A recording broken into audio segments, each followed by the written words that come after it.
An ancient sage observes a mythic landscape. A lonely path winds through desolate mountains. The 12 zodiac spirits assemble in silhouette. A catgirl's form shatters into light particles. A golden feline eye opens with intensity. On a windswept rooftop, 3 figures confront each other. The terrified man with glasses pleads for a chance to explain. He watches her nervously. She looks down, blushing. The bunny-eared girl fears her transformation is permanent. The two are thrown back by an unseen force. Shocked, they look up at a new arrival. A black-haired bunny girl soars across the moonlit sky. He watches in awe as something passes overhead. He stares up, completely bewildered by the chaos. The blonde, bunny-eared girl descends towards them. Kiyashi screams, identified as the rabbit. A girl with a white-streaked bang smokes alone. She's revealed as the dog in 11th place. The sheep, in 8th place, studies intently. The smiling monkey, in 9th place, embraces someone. The eliminated cat, nearly 3,000 years old, straddles someone. She forcefully grabs his shirt. She leans in, making a determined vow. The scene opens on a sprawling high school campus. A boy named Lee Wooju reads a book about cats. Ignoring the noise, Wooju internally admits his hatred for school. He reflects on his weakness while watching others play soccer. He feels alienated, seeing friendship and romance as distant dreams. He finds solace in his book, wishing people were like animals. Suddenly, bare feet appear on the lockers above him. A mysterious cat-like figure lands, announcing they've found him. Wooju is completely flustered and shocked. He stumbles back, exclaiming in surprise at the cat girl. She smiles slyly, revealing he was reading The Liquid Cat Theory. As she approaches, he retreats in fear. She leans in close, puzzled by his strange behavior. She tilts her head, wondering if she saw something wrong. The railing gives way, and Wooju plummets off the roof with a "Gah!" She smiles and asks why Wooju is on the rooftop. He frantically explains about a girl, but the cat girl has vanished. A glint of suspicion flashes in his eye. He's certain someone was just there. She pinches his cheeks, threatening to punish him for lying. She taunts him, presenting her socked foot to his face. Blushing, Wooju reluctantly admits that it smells nice. The girl collapses in laughter while her friends mock Wooju for his comment. Offering the sock, she asks if he wants it, leaving him bewildered. Her friends watch in disgust, calling him creepy, gross, and weird. A male bully kneels down, mocking Wooju for being shy like a girl. He then mentions Wooju's wife, Baek Rabin, and that they live together. Wooju nervously clarifies she just lives downstairs as the pink-haired girl feigns surprise. She leans in with a piercing gaze, asking if he really lives with Baek Rabin. He flinches, startled by her sudden intensity. The scene shifts to a blonde-haired girl sitting alone in a quiet classroom. A closer view reveals the blonde girl, lost in thought at her desk.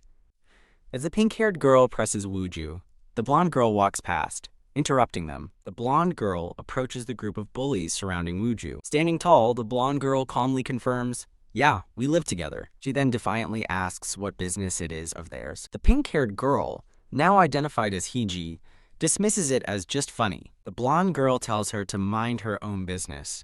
Finding his courage, Wooju tells them to stop picking on weaker people. He calls them pathetic, stunning the pink-haired girl into furious silence. Ah! The blonde girl suddenly slaps the bully across the face. She grabs a stunned Wooju's hand, telling him it's time to go. He agrees, and they run out of the classroom together, hand in hand. Left behind, the shocked bullies watch them go as Haiji scoffs in disbelief. The scene transitions to an outside view of the school campus. Wooju and the blonde girl find refuge in a quiet equipment storage room. He stammers out his thanks to the girl, whose name is Robin. Robin interrupts, telling him she only acted to avoid looking like an idiot. A narration reveals Robin is his bold childhood friend as she grabs his collar. A stark image contrasts Rabin's sociability with Wooju's isolation. As Rabin tells him to stand up for himself, a black cat appears in the window. A dark shadow reaches for a startled Robin as she worries about future trouble.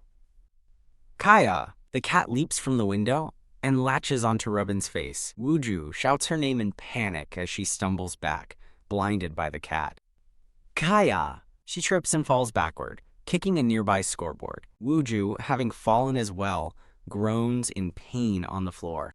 As he helps her up, he realizes they're uncomfortably close, and she questions if a cat attacked.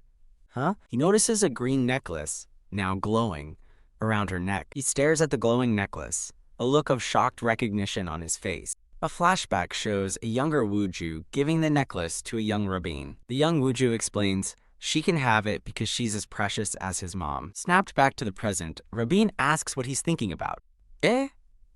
He realizes she has landed right on top of him. They both blush furiously at their compromising position. The black cat lands gracefully on the floor nearby. Kaya. It leaps again, pouncing on Rabin while she's still on top of Wooju. The cat escapes through the window, carrying the green necklace in its mouth. Pausing on the windowsill, the cat meows as the stolen necklace gleams. Rabin clutches her neck in panic, shouting, "Ah, my necklace!" She panics, yelling that her necklace is gone. He asks what necklace she means, and she explains the cat stole it. With tears welling in her eyes, she desperately asks what she should do. A look of shock and determination fills Wooju's face.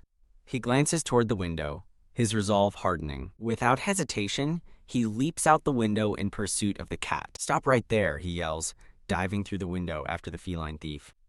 The pink-haired girl is startled as he shouts for her to move. Wooju races down the hallway after the cat as the girl watches. Ooh-ah. The cat suddenly leaps toward the pink-haired girl. Apologizing, Wooju shoves her aside to continue the chase. She shouts after him in utter disbelief, "What the heck, Lee Wooju?" Kidding, she yells, joining the frantic chase down the hall. A pink slipper is hurled through the air, aimed at Wooju. Huh? He turns in surprise as the slipper flies towards him. Meow! The slipper misses its target and strikes the cat instead. The pink-haired girl gasps in shock at her accidental bullseye. The impact sends the black cat flying out a nearby window. No. Wooju dives for the window as the pink-haired girl screams. He throws himself out of the school building, reaching for the falling cat. Huh? The pink-haired girl stares in confusion as he plummets from the sky. She shouts his name in terror as he falls away from the school. Wooju tumbles helplessly through the air. He continues to fall, flipping upside down towards the ground below. The cat lands on his chest, calling him an idiot for jumping. The cat says it will survive the fall, but he will die. Wooju is stunned it can talk. The cat admits it's impressed he jumped to save it, deciding he's a worthy choice. It invokes the power of the Magatama, announcing the start of the 12 Zodiac tournament. As the necklace glows, the cat proclaims the tournament will begin again. Falling, Wooju wonders what the tournament and its judge could possibly be. The cat makes its decision, shouting, "I choose this human." "What's happening?" he yells, as a glowing magic circle appears beneath him. The cat urgently tells him to say he'll be the judge, but he's utterly confused. His eyes glow as he makes his decision, shouting, I'll be the judge." In an ornate hall, a woman in traditional robes wonders what is happening. Wooju, now in a dark, ethereal space, stammers, who? He stands before a tall, imposing man who asks what he wants. The man asks him what he truly desires. The man's reflection appears in Wooju's wide, staring eye. The reflection of the mysterious figure lingers in his gaze. A woman with long brown hair asks if he's feeling better. He gasps, suddenly startled by his surroundings. Sitting up, he learns from the nurse that he fell from the 4th floor. He looks around the empty infirmary, unable to remember what happened. The nurse notes he's physically unharmed, guessing his memory loss is from shock. "Ah," he responds, still trying to process everything. She advises a hospital visit for potential after effects, and he thanks her. Wooju walks out of the nurse's office, scratching his head in confusion. A teacher watches him leave, her expression unreadable. The scene transitions to a view of residential rooftops at sunset. Walking home, Wooju admits his head still feels a bit fuzzy. He arrives at his messy apartment, deciding he should just wash up and sleep. Opening his bedroom door, he finds the black cat sitting on his bed. He points, accusing it of being the thief, but the cat claims the necklace was always its property. He recoils in shock, realizing the cat is actually talking. Believing it's an after effect from his fall, he tries to leave, but the cat demands to know why he's feigning ignorance. The cat stretches, informing him that he is now a judge and shouldn't cause regret. Utterly bewildered, Wooju can only repeat the word, "judge." The cat's face turns demonic as it angrily asks if he's going to keep pretending not to remember. Why? Vowing to force his memory, The cat leaps directly at him. At the same time, Rabin is walking up the stairs outside his apartment building.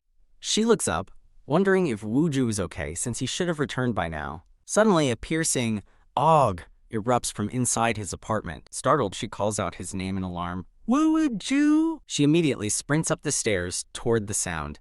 Pausing at his front door, she hesitates for a moment. I'm coming in," and pushes the door open. She takes a cautious step inside his apartment. Peeking into his room, she demands to know what is going on. Her eyes widen in stunned silence. Wooju turns his head, his face frozen in pure panic. Neon, Kya, an ear-splitting scream echoes from the apartment building. Both Rabin and Wooju are shown screaming in utter panic.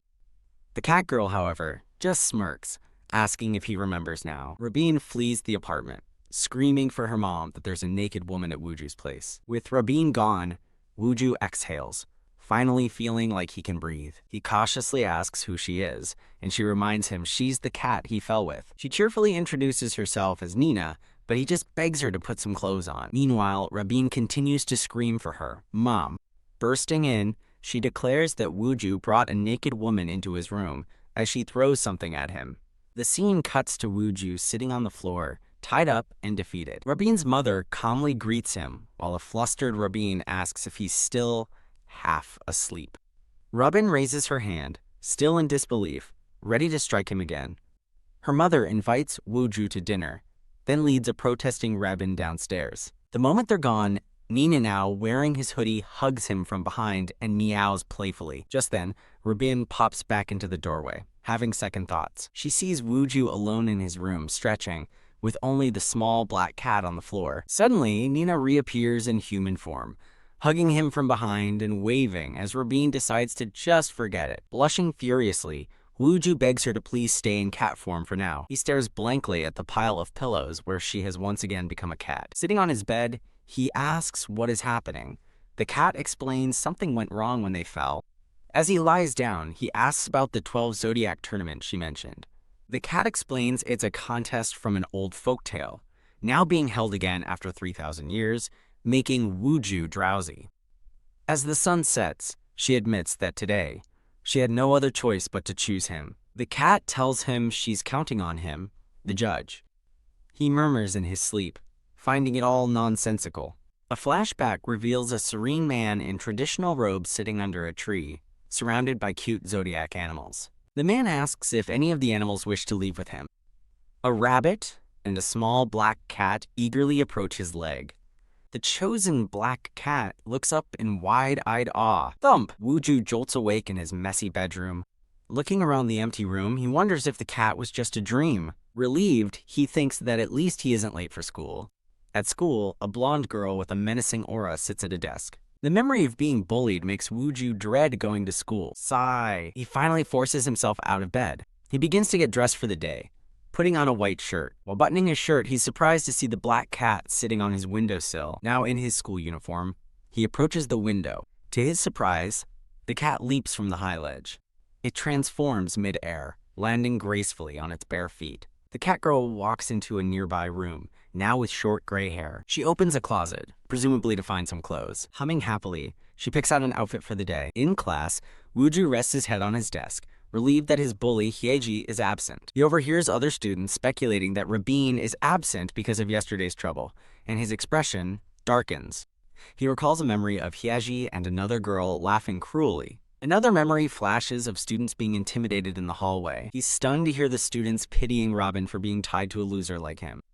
The cruel words send him bolting from his seat in a panic. He pauses in the classroom doorway, his mind racing with worry. Looking up at the classroom number, he's struck with the horrible thought that her absence is his fault.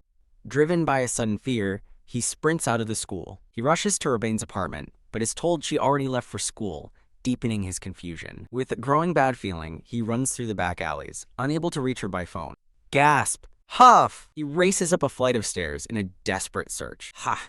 He finally stops, exhausted and defeated, realizing she's nowhere in sight. As he catches his breath, he spots the cat girl, Nina, casually walking down the street, eating a popsicle. A close-up reveals her golden cat-like eyes as she enjoys her treat. He points in disbelief, recognizing yesterday's cat girl, Nina. Nina casually reminds him she explained everything, but he panics that her cat features are showing in public. She says her hat hides her ears, but he frantically points out her wagging tail as a dead giveaway. Pushing his panic aside, he insists they have to find Rabin immediately. Nina looks down, noticing something on the ground, and wonders if it has already started for Rabin. He grabs her shoulders, demanding to know what she means by started. With a sinister grin and glowing eyes, she announces the descent of the 12 Zodiacs. He looks up in absolute shock as a massive pillar of golden light descends from the sky. Staring at the divine beam, he can only whisper, "W. What is that?" Nina grabs his hand and pulls him into a run, yelling that they have to go. As they race toward the light, she warns him that the ritual has already begun.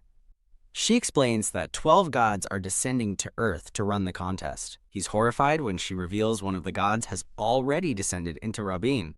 She brushes off his questions as a long story, and he asks in terror what's going to happen. Nina explains his first duty is to make the 12 gods enter the game. He frantically asks what will happen if he fails. She warns him that if he fails, Rabin will be devoured by the god. He gasps in utter horror at the grim warning. She grabs his arm, yelling for him to hurry up and catch her. They stand at the base of the massive, glowing pillar of light. Arriving at a gym, he calls out on his phone, "Rabin, are you here?" A nervous boy with glasses and black hair peeks from behind a door. He finds Rabin huddled and terrified in a storage closet. As he takes a step, she whispers for him not to come closer. She screams at him again, telling him to stay away. Now with blonde hair, she attacks with incredible speed, knocking him back. Watching her flee with inhuman speed, Nina tells him they have to chase her. As Rabin scales a building, Nina explains she's not fully possessed yet. They finally manage to corner the possessed Rabin on a rooftop. He tries to reason with her, saying the tournament will return her body to normal. Wooju turns his head, listening to Nina beside him. Without warning, she leaps high over their heads. He watches in shock as she soars through the moonlit sky. Nina's eyes glow as she identifies their first opponent, the fourth of the 12. Giant ethereal ears form around her as Nina names the possessing god, Rabbit. Still on the ground, he looks up in absolute confusion, wondering what's happening.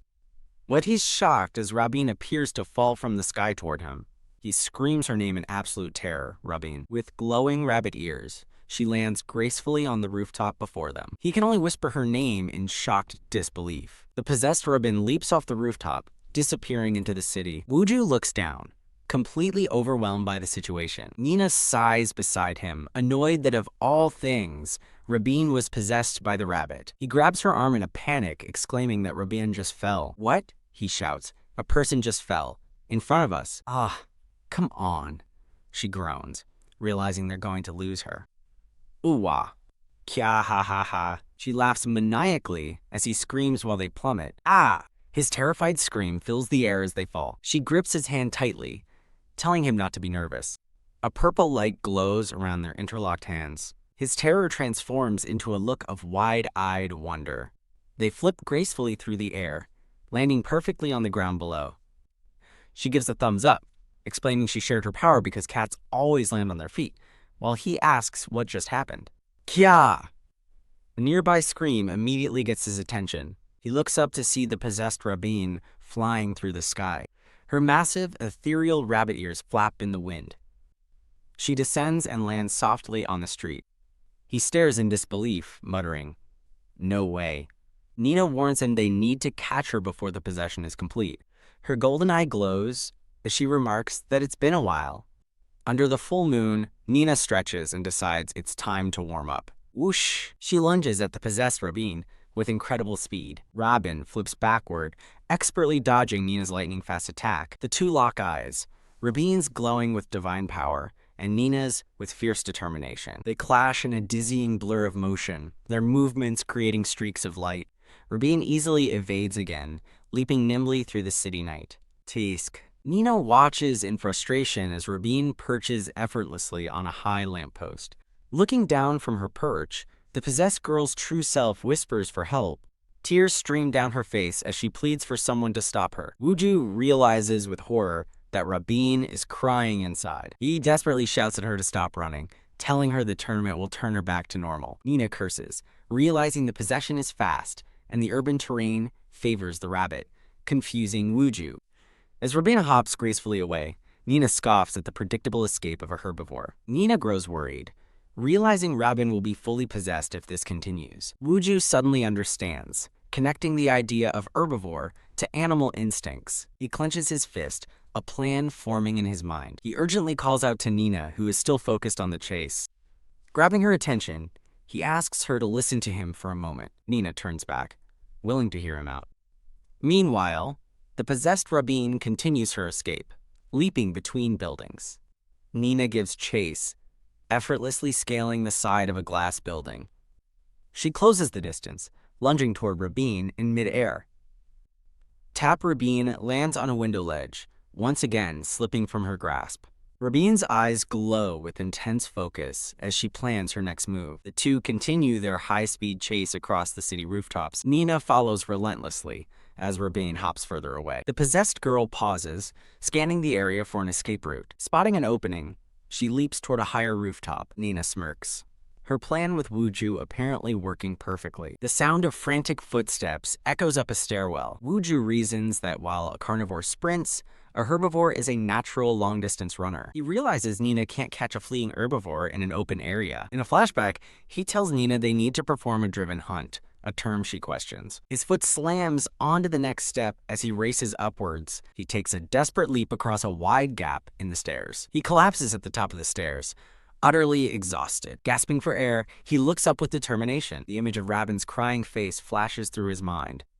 Fueled by resolve, he struggles back to his feet. Reaching a rooftop door, he silently promises Rabin he's coming. He peeks around the corner, panting but ready. He sees Rabin leaping directly towards his location, just as planned. With a look of triumph, he internally cheers, "You did it, Nina." He sprints across the rooftop to intercept her. Reaching out his arms, he screams her name as she descends.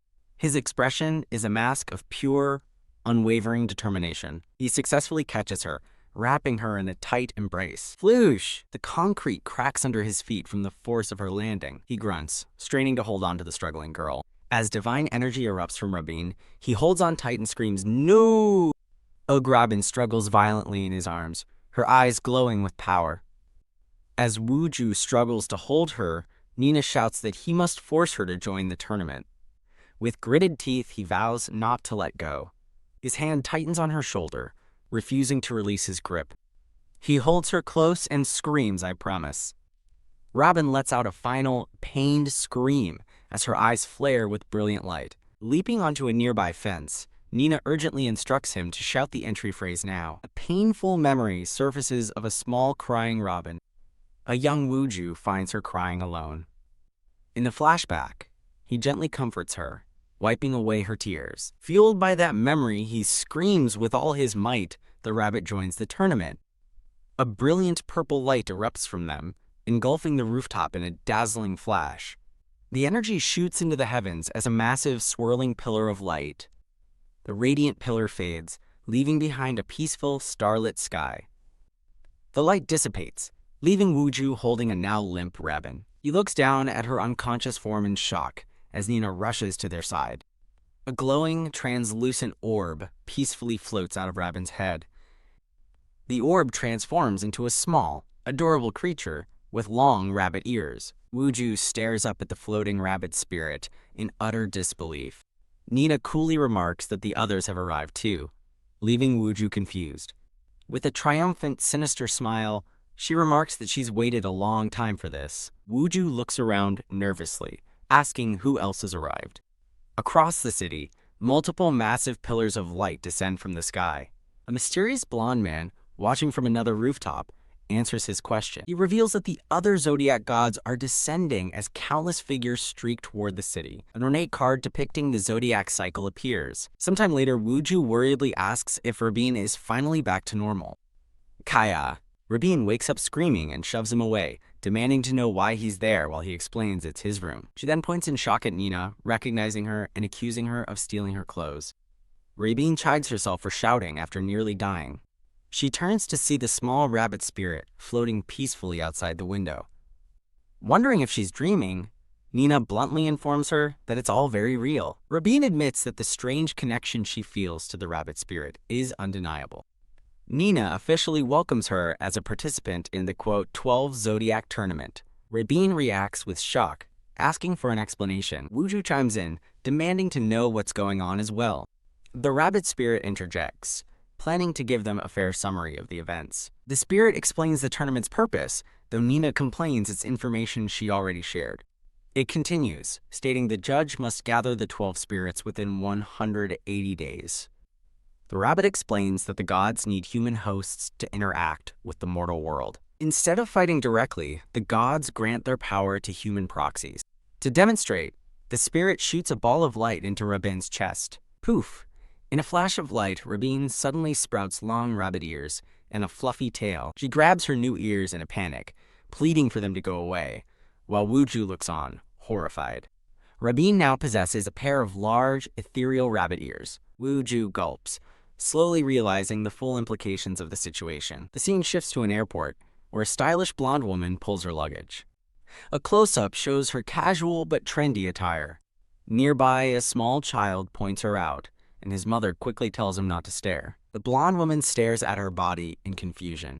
She sees her reflection, wondering if it's really her. A white-haired girl stands alone on a rooftop littered with bodies. Her bandaged hand and twitching cat tail are shown. Her cat-like eyes glow with fierce determination. An ornate card is shown, representing the rabbit. He begins to connect the dots. He realizes 11 more people will suffer Rabin's fate. Nina nonchalantly confirms his horrifying realization. He panics about finding strangers, but the spirit hints they aren't. The spirit explains the hosts are all connected to him.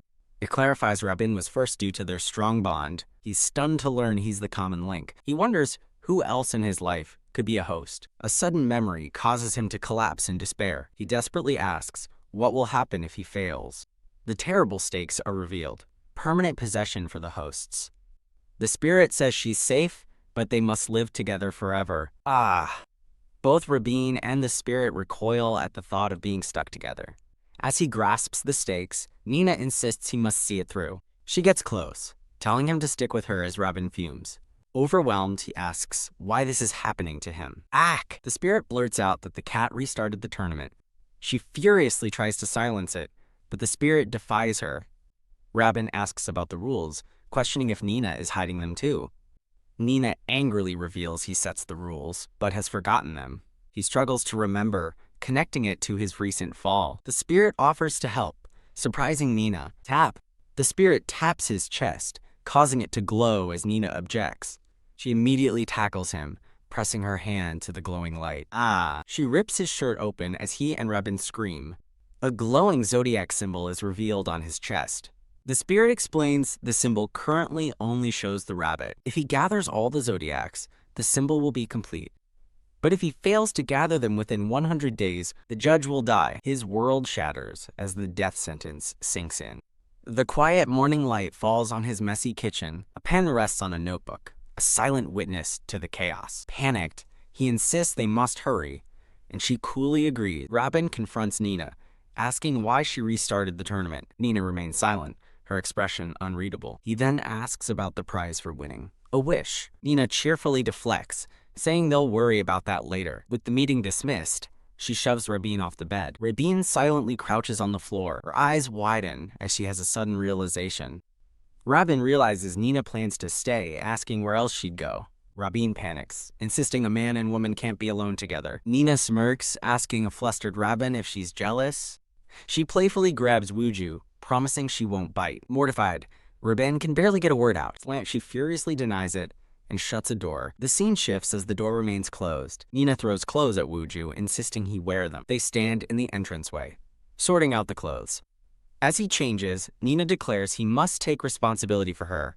She grabs his shirt to get his attention. He turns, blushing nervously as he asks what she wants. Her stomach growls as she admits she's hungry. A frying pan sits on the stove, ready for cooking. While he prepares food, she drinks milk from a bowl like a cat. She laps up the milk from the bowl on the floor. He eats, musing that she's still a cat on the inside. Leaning back contentedly, she declares that she's stuffed. She asks why the milk was so cold. He explains it's from the fridge. She looks utterly baffled, questioning what a fridge is. He's stunned she doesn't know, and she remarks they didn't exist 3,000 years ago. He asks how she has survived until now. She sadly explains she awoke from a long sleep to a changed world. She couldn't even find a fish market, only modern storefronts. Staring at power lines, she wonders where all the sparrows went. She cheerfully suggests looking for a mill instead. He gets her attention, calling her name. He gently tells her those things are gone, and she looks shocked. Over a vast cityscape, he explains that too much time has passed. A quiet, somber moment passes between them in the apartment. She smiles wistfully, accepting she's in a different world. He accuses her of stealing the milk, and she defends her desperation. Dejected, she curls into a ball on the floor. He looks at her with a flustered, sympathetic expression. He nervously fiddles with his shirt cuff, contemplating his next move. Awkwardly, he asks if she wants to go for a walk. Her face lights up as he quickly adds that he can go alone. She excitedly agrees and grabs his hand, shocking him. Beaming, she declares that walking together sounds fun. They walk down the street at night, holding hands. Tap tap, moths flutter around a glowing bug zapper. Hiss, a stray cat appears, acting aggressively. They recoil in surprise as the cat challenges them. Nina returns the cat's hostile glare with her own. Thump! She punches a vending machine to get a drink. She sits on a ledge, enjoying her drink as he watches from below. They sit together on a rooftop, overlooking the sleeping city. The door to a brightly lit shop chimes as it opens. Inside, he browses a freezer aisle for ice cream. Holding a small bag, he explains that this is how you properly buy things. He gives her a watermelon popsicle, telling her not to steal next time. Meow! Nina complains about the cold, as a shocked Wooju apologizes. Nina winks playfully and licks her finger. Her eyes sparkle as she exclaims that it's tasty. She blissfully enjoys a watermelon-shaped popsicle. Wooju watches, stunned, as she licks the popsicle he's holding. He thinks to himself that up close, she's actually a very pretty, normal girl. Holding the treat for her, he begins to say something. Elsewhere in the store, a couple argues in a hushed tone. The other boy explains that these self-service stores are popular dating spots, and Nina perks up, asking if it's true. The other couple leans in for a kiss, with the boy suggesting they sneak one while no one's around. Hearing the couple's affectionate sounds, Wooju gets flustered as Nina watches curiously. He quickly slams his hat over her face to block her view. Apologizing loudly, he grabs Nina and dashes out of the store. The startled couple is left watching them go, completely bewildered. Wooju sighs in relief, thinking that was a close call. He stops walking, deciding to end their outing for the day. Back at his place, she asks why they ran away so suddenly as he apologizes. Standing in the doorway, Nina announces that she's all dirty now. He nervously stammers that she should go wash up. She rubs her face with her arm, looking tired. She begins licking her arm clean, just like a cat. Wooju grabs her, telling her to use water, but she protests that her fur will get wet, much to his confusion. He holds out the shower head, instructing her on how to use it. TSK. As Nina starts undressing in the bathroom, Wooju panics from outside the door. Clutching his racing heart, he wonders about the strange feeling overwhelming him. His hand tightens on the doorknob. He pauses for a moment, sweating nervously. A jolt of panic. He suddenly remembers the bathroom door is broken and won't close. Inside, Nina enjoys the warm shower, completely oblivious. Wooju is frozen in a state of pure shock. She steps out onto the bath mat, remarking how nice the warm water felt. Drying her hair with a towel, she notices him standing strangely still and asks what's wrong. She finds him pressed against the refrigerator, asking if he loves it, while he internally blames her for his weird behavior. In the bathroom, Wooju splashes water on his face, trying to get a grip and reminding himself she's a 3,000-year-old divine cat. He stands under the shower, trying to cool his head. Later, he emerges from his room with a look of grim determination. He glances over to find Nina already asleep on his bed. She stirs awake, asking if he's going to turn off the light. He grabs a blanket to sleep on the floor, explaining it's comfortable, but she questions his actions. As he prepares his makeshift bed, she tells him not to do that. She pats the empty space beside her, inviting him to sleep together like last night. Together, he shouts, his face exploding in a blush.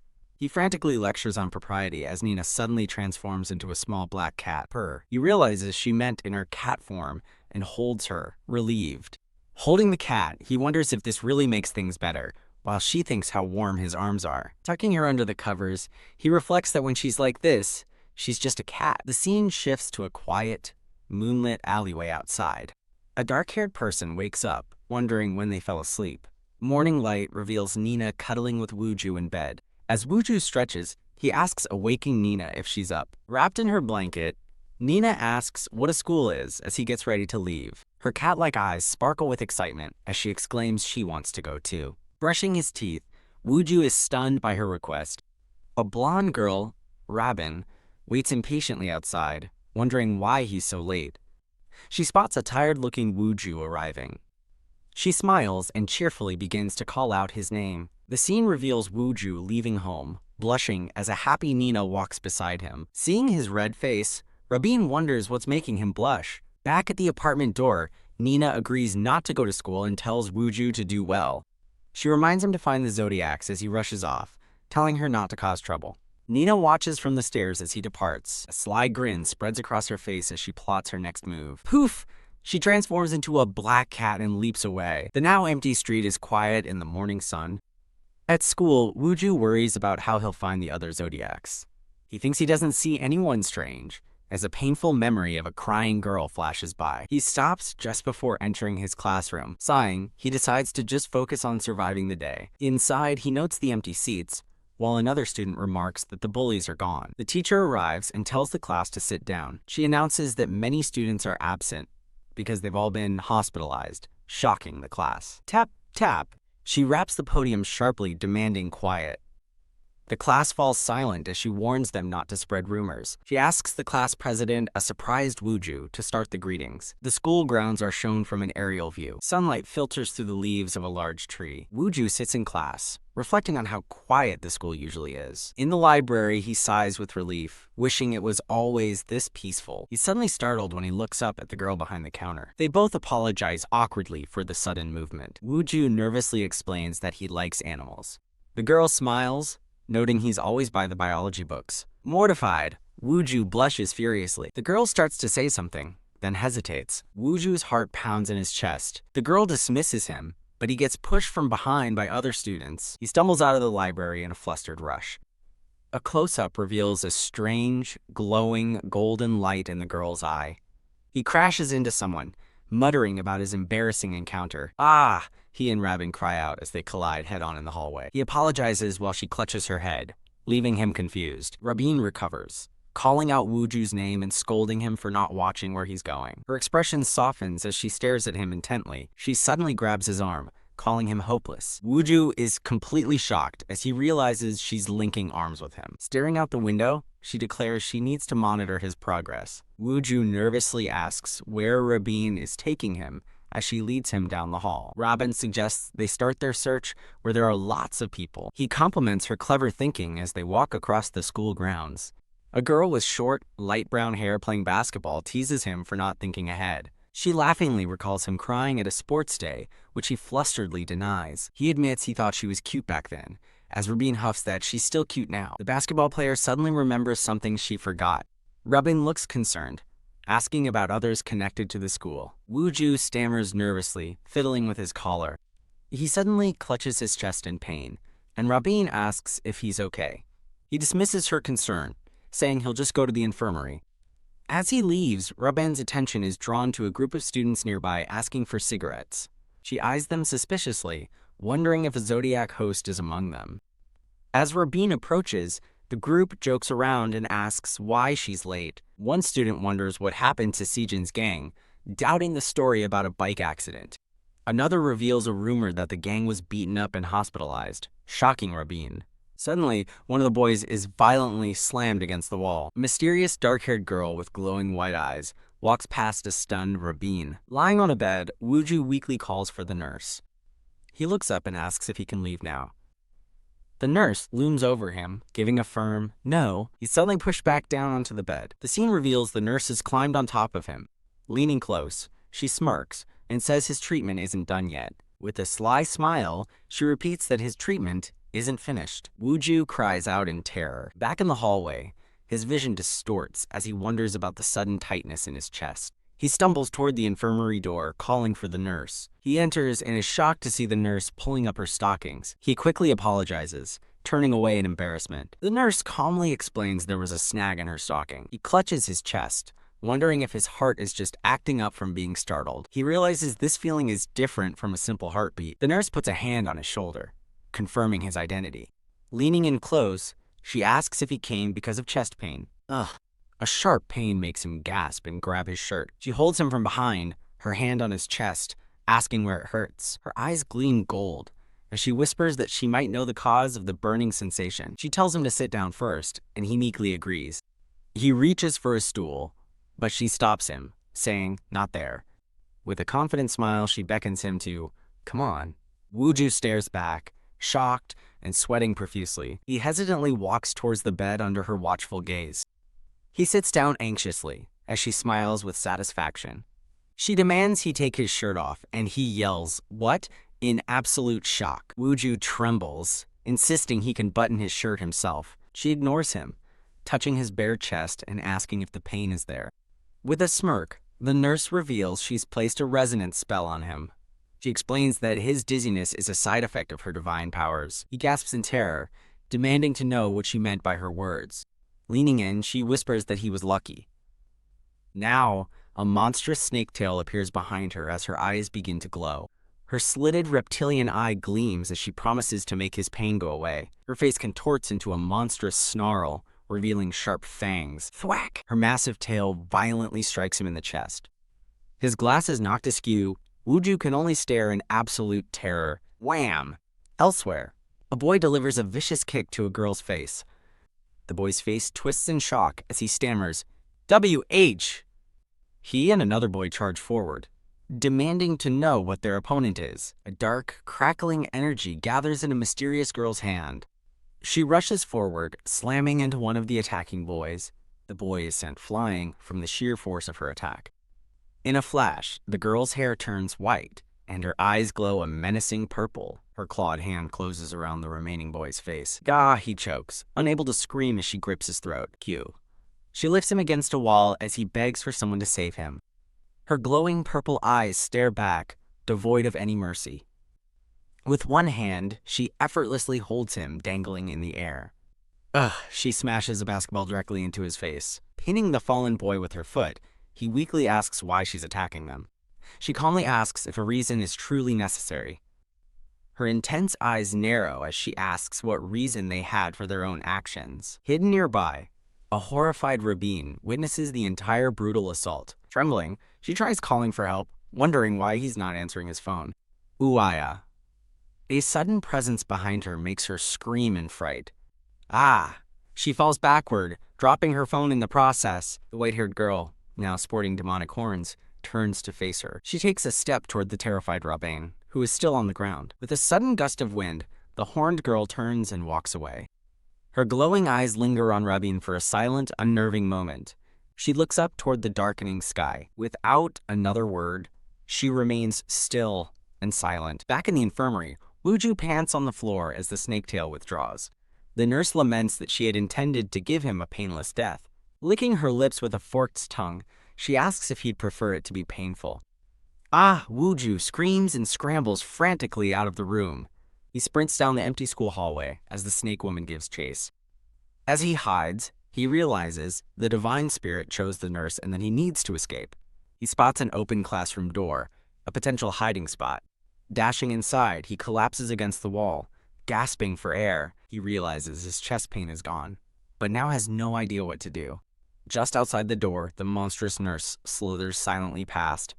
Her glowing reptilian eye scans the hallway, hunting for her escaped prey. A lone, glowing figure curls up in a dark, red-hued school hallway. Huddled in a corner, Wooju trembles in the darkness of the empty classroom. Wham! A massive snaketail violently smashes through the classroom wall, sending him flying. Ugh! He groans, landing hard on the floor as the scaly tail looms nearby. The monstrous nurse emerges from the shattered wall, her face hidden in shadow. Her slitted reptilian eye glares down, reflecting his terrified face as she declares, "Found you." Wooju shuts his eyes in despair, believing it's all over. Crash Rabin, transformed with long rabbit ears, smashes through the window to intercept the attack. Wooju stares in utter disbelief, crying out her name. He asks why she's in that form, and she explains she heard his screams and came to find him. The snake woman glares at them, her green eye glowing with rage. Rabin grabs Wuju's hand, pulling him away from the danger. As they flee down the hall, he frantically asks what the monster is and what's happening. He tries to explain his encounter at the infirmary, stammering about stockings and being told to sit on the bed. Rabin grabs his collar in frustration, demanding to know what he was doing while he insists that's not the point. As they run, Wuju realizes the nurse was also a host, prompting Rabin to ask what he means by also. Rabin reveals that she thinks she found a host too, shocking Wuju. The snake woman's enormous tail slithers rapidly down the hall in pursuit. Kya! She lunges forward, attacking them from behind. Her tail strikes Rabin, knocking her to the ground as she cries out Wuju's name. He watches in horror as the massive tail wraps around Rabin, hoisting her into the air. Struggling in the tight grip, Rabin yells, "Ew! This feels awful." The snake woman bares her fangs, chiding her captive for having no filter when speaking to a lady. Rabin's body suddenly goes limp in the snake's grasp. "No, wait!" Wuju screams, desperately reaching out. In a puff of smoke, Rabin's body transforms back into a small, plush rabbit toy. The snake woman catches the helpless plushie in her hand. She mockingly tells the rabbit its divine power is useless, calling it nothing more than a snack. As she inspects the toy, a horrified Wuju can only whisper, "Ah, no." She announces her plan: eliminate the rabbit, then slowly savor the main course. Wham! A powerful kick slams into the snake woman, sending her flying. Rabin's plushy form falls safely to the classroom floor. The snake woman crashes against the lockers as the mysterious rescuer lands gracefully. Wuju, dazed and confused, wipes his face and asks what just happened. He looks up to see the library girl, now with cat ears, and cries out her name. "Nina!" Wham! Nina delivers a devastating kick, sending the snake woman smashing through a window. The snake woman retaliates, her dark hair lashing out like sharp tendrils toward Wuju. He stares in wide-eyed terror at the incoming attack. Nina suddenly appears in front of him, smiling as she says, "Found you, Wuju." From the floor, a weakened Rabin glares at Nina, calling her a thieving cat. Wuju urges Nina to help Rabin, but Nina explains that the snake has already absorbed all of her divine power. Nina volunteers to take care of the monster first, but Wuju is stunned, asking how she possibly could. Cracking her knuckles, Nina smirks confidently and says the snake is no big deal. She leaps forward to engage the snake woman as Wuju cries out her name in alarm. He has a sudden moment of clarity, realizing there might be a chance after all. An infographic shows a cat's reaction time is far superior to a snake's. Clenching his fist, Wuju understands they might actually win as he watches Nina attack. Wuju cries out in concern as Nina sits up, dazed. The snake woman appears, wondering if she was late after all. Nina tells Wuju to carry the rabbit for now, but he asks why. Yelling, "Run!" Nina grabs Wuju and they flee down the hall. Huffing and puffing, they sprint desperately down the empty corridor. Wuju panics, asking what's happening, and Nina explains Rabin's power was drained. A massive snake tail smashes toward them, as Wuju demands to know what divine power is.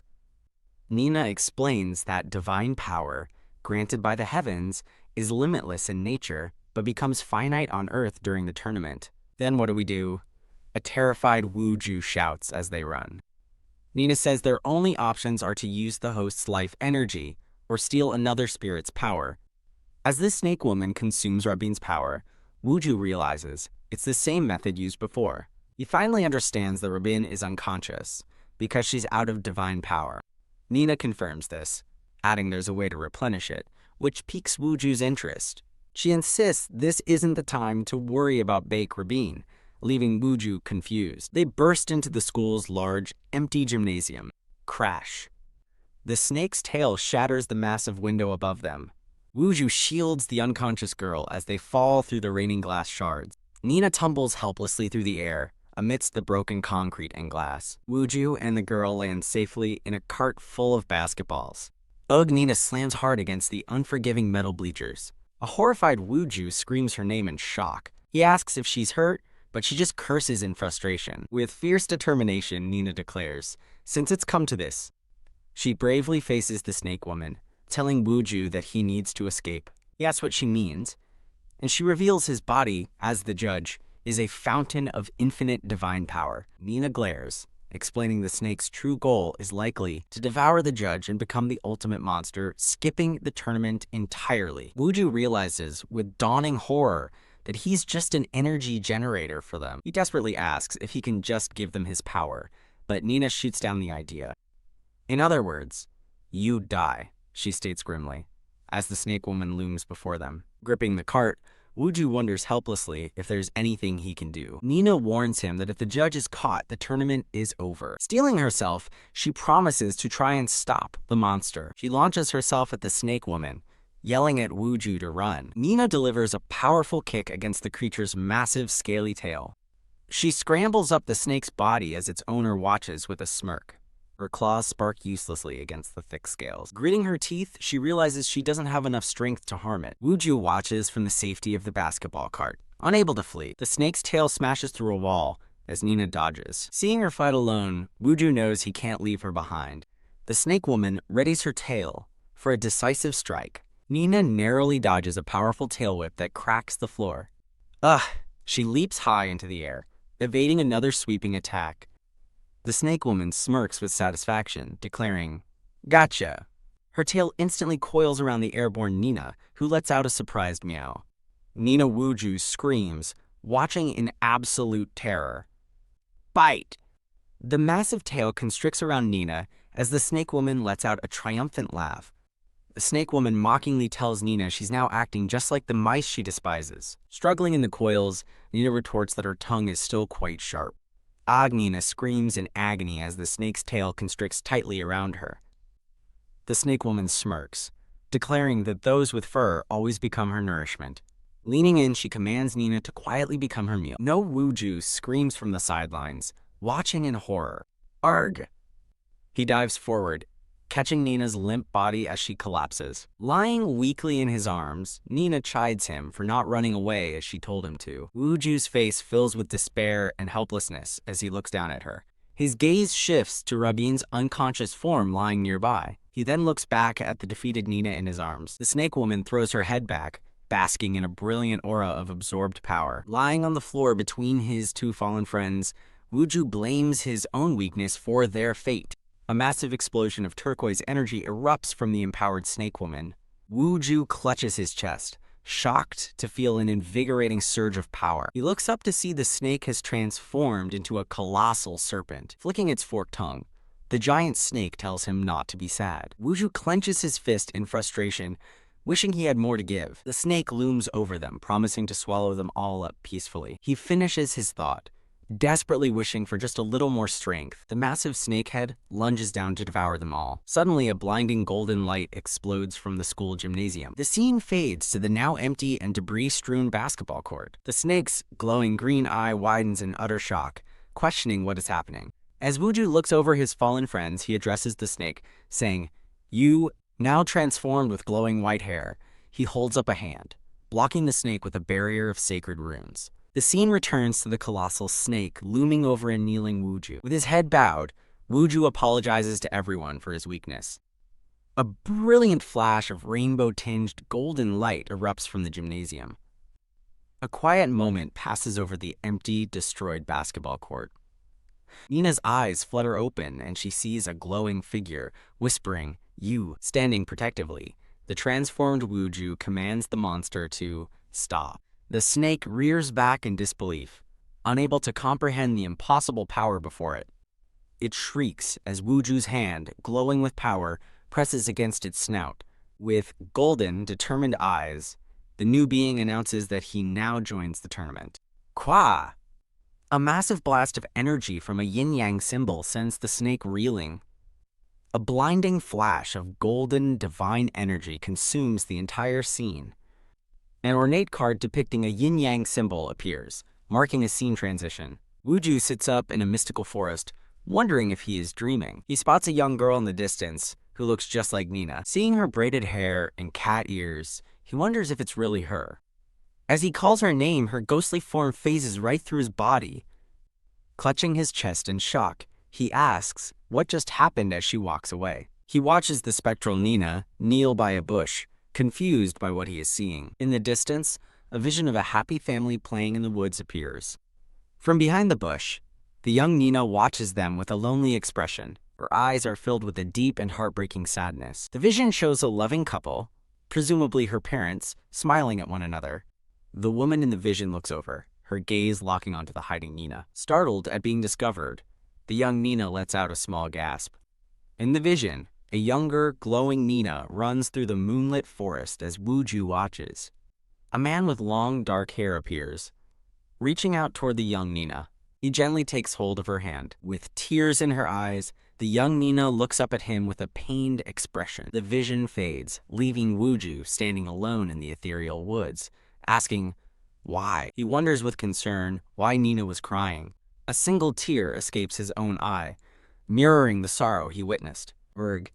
He lets out a soft groan as he begins to stir. His eyes flutter open to find the unconscious Rabin resting on his shoulder. He then sees the snake woman's host sleeping peacefully on his other shoulder. Erg!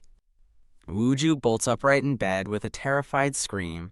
Looking down, he sees both women sleeping beside him as Nina casually asks if he's awake. Nina sits in a chair, holding the defeated snake spirit in her hands. Wooju asks what she's doing, and she replies that she's delivering justice while squeezing the snake. The snake spirit cries out that it hurts, but Nina retorts that she was hurt too. Wooju points in shock, asking if that's the snake, which Nina confirms. Nina then points to the sleeping woman, identifying her as the snake's host. A memory flashes of the colossal snake towering over him in the destroyed gymnasium.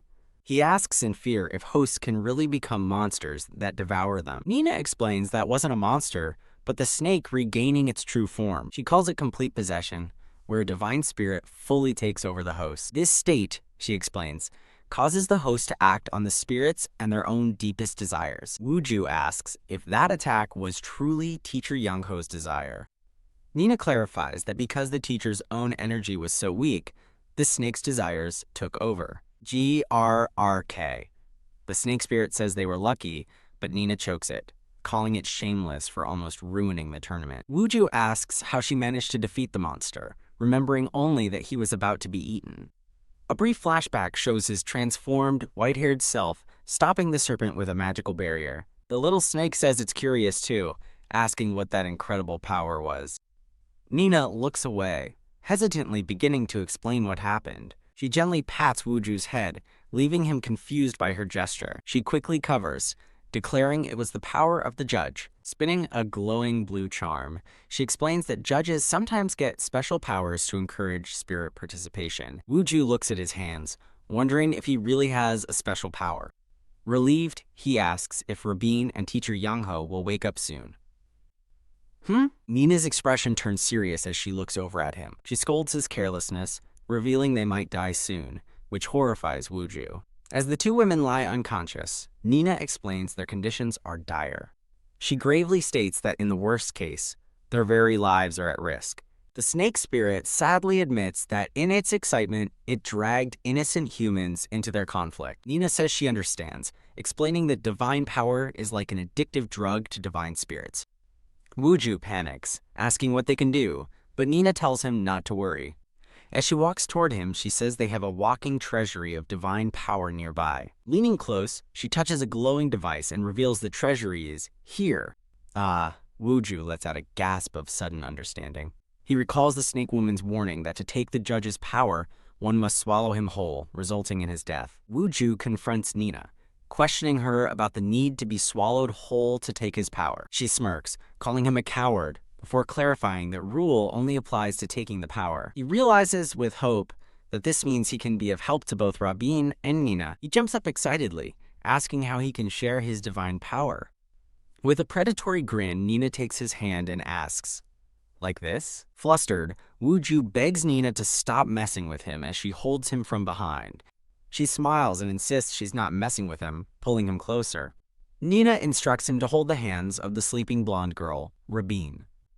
Thump thump. Wooju looks down nervously, his heart pounding. He gently takes Rabin's hand in his own. Rabbit appears, exclaiming that the divine power is finally flowing in. Rabbit explains that skin contact with the judge is the only way to regain power, and they'll need to stay like this until morning, with Nina adding he must also touch her, much to his shock. Trapped in bed between Nina and Rabin, a terrified Wooju listens as Nina says they'll have to sleep this way tonight. He panics internally, wondering how he could possibly fall asleep like this.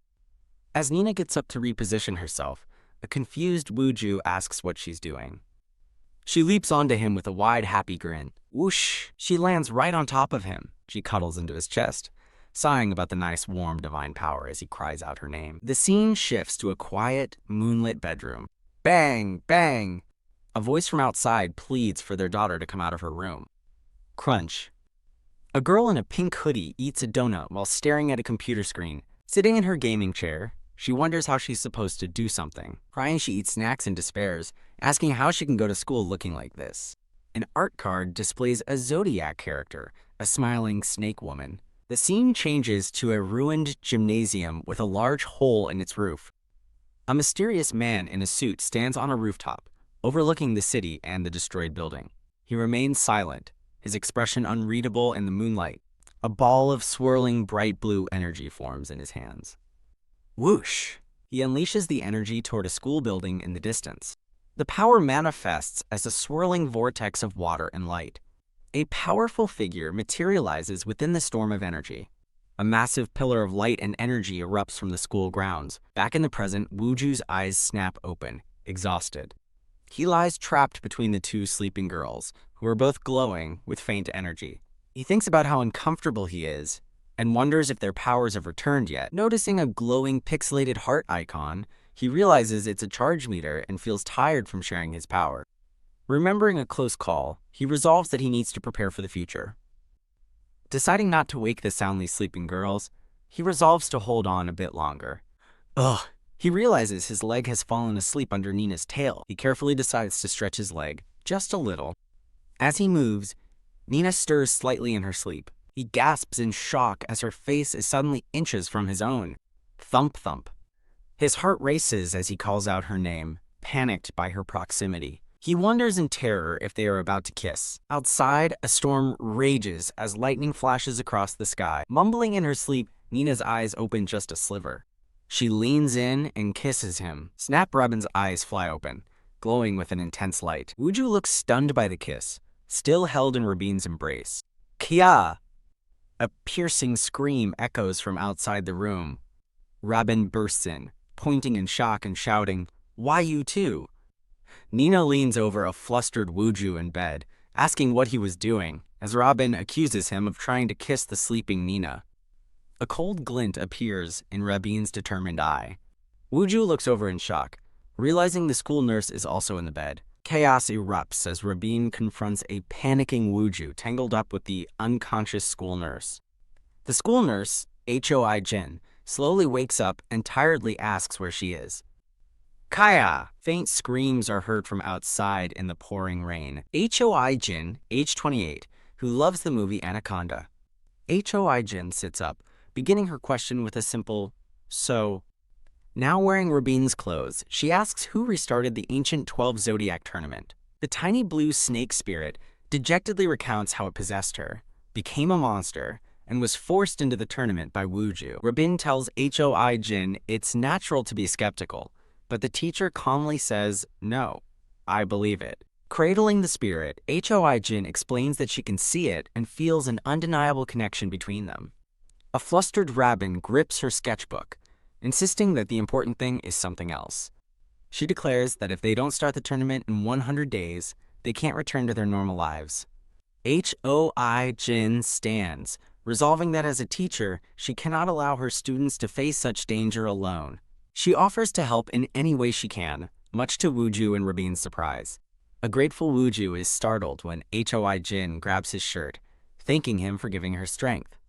A glowing yin-yang symbol appears on his chest as she calls out his name in surprise. Hoi Jin leans close to the symbol, wondering if it will reveal the game's rules, while Wooju panics at her closeness. She laughs it off, apologizing and admitting her curiosity was piqued when he called it a game. Wooju blushes, agreeing that her curiosity makes sense. Lying back, Hoi Jin wonders if other hosts from their school are causing trouble over the weekend. Stretching her arms, Nina replies that it would save them the trouble of searching. Rabin excitedly announces that she found another host yesterday. Wooju recalls she was interrupted, and Rabin confirms she was about to tell them. She thinks back, trying to identify the host based on the shape of their horns. In a flashback, a white-haired girl with ram horns chokes a delinquent as Robin wonders if it's the sheep. Robin explains the host was beating up delinquents from their school. Shocking Wooju, Nina theorizes the sheep, normally not violent, might be acting on its host's desires, unlike the snake. Nina asks if Rabin saw her face, but Rabin explains she was wearing a mask. Pressed for details, Rabin nervously recalls the host was wearing square glasses. Wooju thoughtfully considers the clue of the square glasses. The scene shifts to a rain-swept street corner.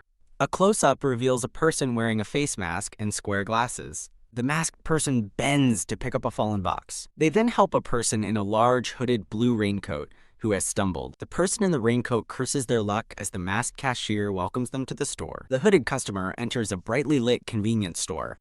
From above, the customer, revealed to be Rabin, wonders why she's suddenly so hungry. She clutches her stomach, frustrated that she's still hungry no matter how much she eats. Rabin brings her overflowing baskets to the counter, where the masked cashier waits.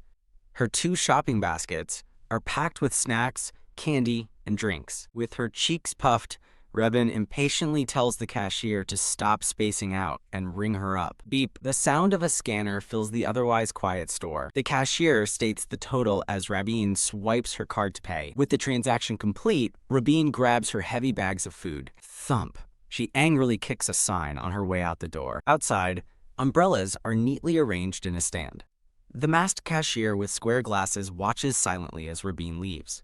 Whoosh! The rain pours down as the customer leaves the store.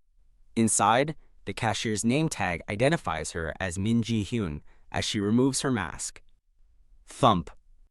She sets her crumpled mask down on the counter. Min Ji-hyun stands alone at the counter of the empty store.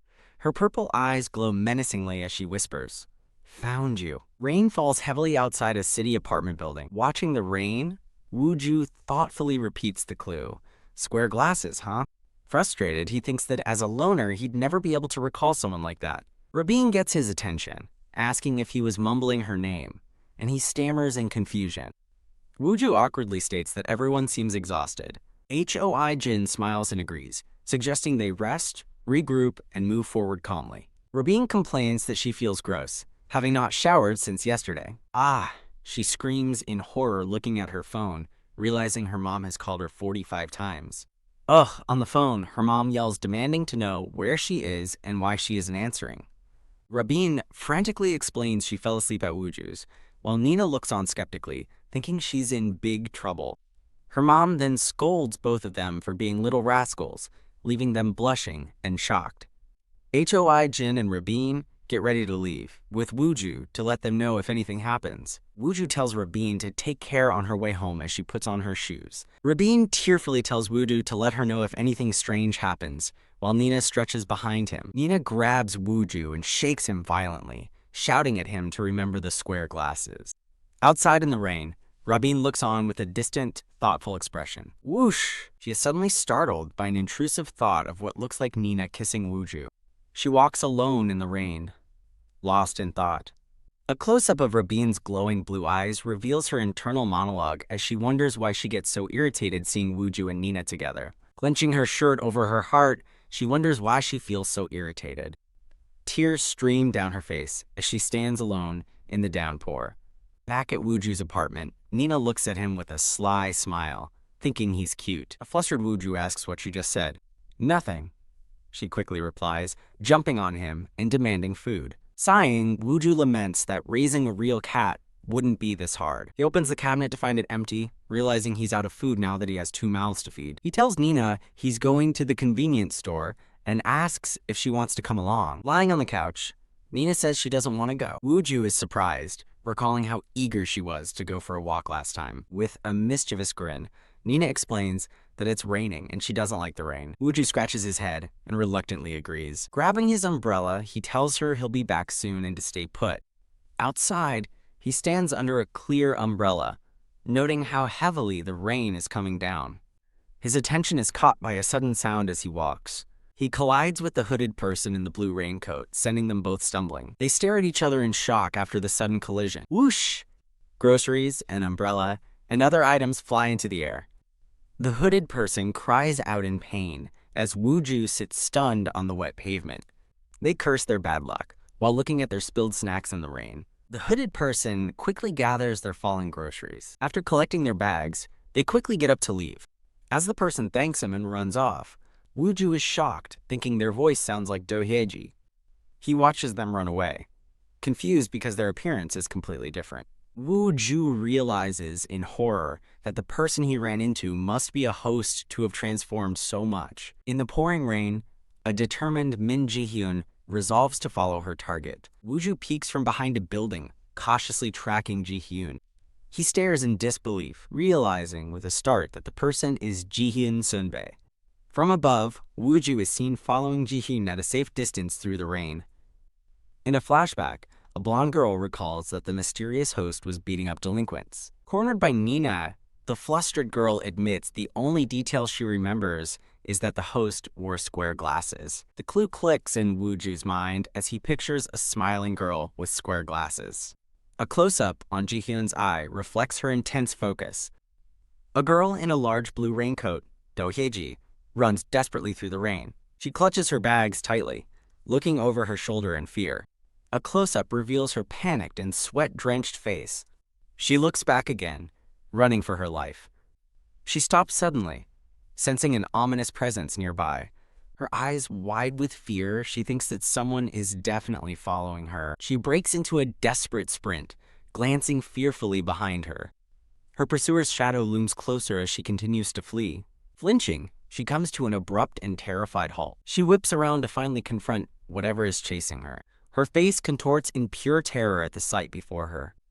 She lets out a piercing scream of horror. Stumbling backward in panic, she yells for her pursuer to get out of her way. Lying on the wet ground, she shouts that she knows she's being followed. She angrily confronts the figure, demanding to know if they've been following her since the store. The pursuer's feet stop before her as a voice mocks her tough act. Ji-hyun stands over her, her face hidden in shadow, revealing glowing purple eyes. Whoosh! She transforms, her hair turning white as ram horns sprout, and her eyes radiate a menacing purple energy. Ah! Do Hyeji screams and scrambles away in terror from the transformed Ji-hyun. Ji-hyun, now revealed as the sheep host, watches coldly as her prey flees. Do Hyeji collapses on the landing, panting for breath. She frantically presses an elevator button, pleading for it to hurry. The doors ding open, and she dives inside, desperate to escape. As the doors close, Ji-hyun's sinister, smiling reflection appears on the metal surface. Catching her breath inside, Do Hyeji thinks she's finally safe. A shadowy figure looms behind her, calling out her name, Do Hyeji. Hyeji, she screams and trips backward out of the now open elevator doors, cowering on the hallway floor. She begs the figure not to approach. In tears, she laments that she can't die now, not before she's even had a chance to date someone. A hand reaches down, offering to help her up. The mysterious figure is revealed to be Wooju, looking down with a concerned expression. Min Ji-hyun, age 19, 161 centimeters tall, and an INTJ. Do Hyeji trembles on the floor, looking up at Wooju's outstretched hand. Still on the ground, she stares up in utter shock, recognizing Lee Wooju. He takes her hand to help her up, confirming her identity as Do Hyeji. With a powerful shove, she sends Wooju flying into the wall while shouting, "I'm not!" She bolts down the hall as Wooju calls out for her to hold on. As she runs away, she yells back at him, "Don't chase me, damn it!" Startled, Do Hyeji flees as Wooju chases after her. Thump. He grabs the door, pleading for Hyeji to wait. She struggles against him, yelling that she's not Hyeji. Stunned by her strength, he listens as she shouts that only he calls her a loser. Crying, she calls him the real school loser and demands to know why he was chasing her. He explains he followed because he was worried someone was tailing her, leaving her stunned. Thinking quickly, he claims he heard rumors about someone beating up bullies at school. He explains that he then happened to run into her in the alley. He admits he didn't recognize her at first because she looked bigger, but saw she was being followed. "Bigger," she shouts. Completely offended by his comment, she furiously yanks his arm, making him cry out in pain. Startled by her own strength, she wonders if she pulled too hard. Crack! The door handle comes loose in her hand. Kia! She stumbles backward, pulling him down with her, in a panic. Thump! They land together in a heap on the floor. Pinned beneath her, Wooju groans that she's too heavy to move. Her eyes widen in shock at their compromising position. Blushing furiously, her eyes begin to well up with tears. Ugh, pinned to the floor, Wooju struggles to breathe under her weight. Wah! She begins to cry, lamenting that even he is treating her this way. She wails in despair, wondering how she could gain so much weight so quickly. He stares up at her, shocked by her sudden outburst. The city skyline glitters outside the apartment building. Peeking over the railing, Wooju looks out at the view. Actually, he says, I think I might be able to help with this, piquing her interest. Panicking that her pursuer is coming, she listens as Wooju urges her to get inside. He quickly pulls her into his apartment to hide. Slam! He quickly shuts and leans against the door. He realizes that if Do Yeji is a divine spirit host, then she must have a divine animal spirit inside her. He reasons she must have special powers, just like Robin and the school nurse. He asks if there's anything different about her besides getting bigger, earning an angry glare. She touches her stomach, admitting she can eat a lot more than before. When he seems disappointed, she snaps at him. But he realizes she may not have awakened her true power yet. He thinks that if he can get her to enter the tournament, her animal spirit might emerge. He imagines her awakening her powers and being able to control them freely. He concludes she could become powerful, just like the other hosts. But a vision of Ji-Yoon's menacing smile flashes through his mind. He remembers the kind, smiling Ji-Yoon he once knew. As Hyeji yells at him, he struggles to believe Ji-Yoon is the culprit, wondering if it's a situation like the school nurses. Ding dong! The sudden sound of the doorbell startles them both. They stare at each other, their faces filled with alarm. Through the peephole, a figure can be seen outside. It's Min Ji-Hyun, her purple eyes glowing as she demands, "Open the door." Wah Hyeji recoils in absolute terror at the sight of her. Bang, bang! Wooju frantically holds the door shut as it's pounded from the outside. He tells himself to snap out of his fear as the door continues to shake. He grits his teeth, realizing that with Nina and Rabin gone, their only chance of survival is to rely on Do Hyeji's hidden power. Turning to the terrified girl, he tells her he has a solution. Slam! Hyeji locks herself inside her room. From the hallway, Wooju bangs on the door and begs Do Hyeji to open up. Crying, she refuses and tells him to call the police on the stalker, then get lost. He desperately explains that the police won't solve this and pleads with her to come out. Kya-ah! Scream echoes from inside as she sits terrified at her desk. Clutching her head, she sobs, wondering why these things keep happening to her. The scene shifts to a quiet, snowy back alley in a flashback. The larger, hooded Hyeji nervously approaches a group of 3 teens. The teens stare back at her, looking confused. She pulls down her hood, timidly asking the group if they recognize her. One of the teens looks at her in disgust and asks, "Who are you?" Her friends cruelly mock her appearance, calling her a fat pig and telling her to leave. She desperately insists that she is their friend, Do Hyeji, and asks what's wrong with her. Her eyes widen in stunned disbelief at their cruel rejection. Her supposed friends complain amongst themselves about how selfish and demanding she is. Utterly heartbroken, she turns and runs away. They mock her as she flees, with one laughing that she's just an oinker. Alone in the alley, she breaks down in tears. Back in the present, Hyeji cries on her bedroom floor. Wooju's voice cuts through her despair, and she looks up, listening. He tells her to trust him, promising he has a solution for everything. Tears in her eyes, she looks up and hesitantly asks if he's being serious. Her hand trembles as she reaches for the doorknob, deciding to trust him. As she starts to open the door, she asks why he's helping. He looks surprised by the question. He earnestly explains that he can't just stand by and do nothing while his friend is in danger. She's stunned that he'd call her a friend after she's only been mean to him. She slowly gets to her feet. A close-up shows the damp fabric of her hoodie. Standing in the doorway, she asks if he would still consider a friend someone who looks like her. Wooju looks at her with genuine concern, calling out her name. In tears, she asks how he could recognize her when even her best friends didn't. A spark seems to ignite in the air between them. She looks up at him, still waiting for an answer. In a flashback, a younger Wooju smiles warmly, remarking how rare it is for pink hair to suit someone so well. The memory reveals the original, slender Hyeji blushing from his kind words. Erg! Back in the present, Wooju suddenly grabs her, apologizing for having to use force. Outside, the transformed Ji-Hyun stands silently before the apartment's digital lock. Ji-Hyun's feet step forward, her arrival imminent. Crouching down, Jihyun gathers a menacing purple energy. As Hyeji screams, Wooju pins her, shouting that they don't have time. Holding her down, he concludes that based on all the clues, her animal spirit must be crash. The door explodes inward as Jihyun kicks through it with incredible force. A brilliant pink magic circle erupts around them as Wooju makes his declaration. The pig. As Jihyun lands amidst the debris, he finishes his shout, joins the tournament. Enveloped in pink light, Wooju holds Hyeji, confirming her forced entry into the tournament. Her eyes are wide with shock and confusion at the sudden turn of events. A brilliant flash of pink light shines from the apartment window, signaling the registration is complete. Embraced in pink light, a transformed Do Hyeji happily cuddles her new pig spirit. The pig spirit floats majestically as Hyeji stares up in awe. The pig spirit addresses Wooju, praising his excellent judgment in summoning it. Hyeji panics at the sight of a talking pig, but it calmly reassures her. Kaya. The pig spirit declares it will take over now, unleashing a blinding light that makes Hyeji scream. Wooju shields his eyes from the intense, sparkling blast. The brilliant light envelops the charging Jihyun. Jihyun is sent flying backward by the powerful burst of energy. Stunned, Jihyun is thrown back by the unexpected force.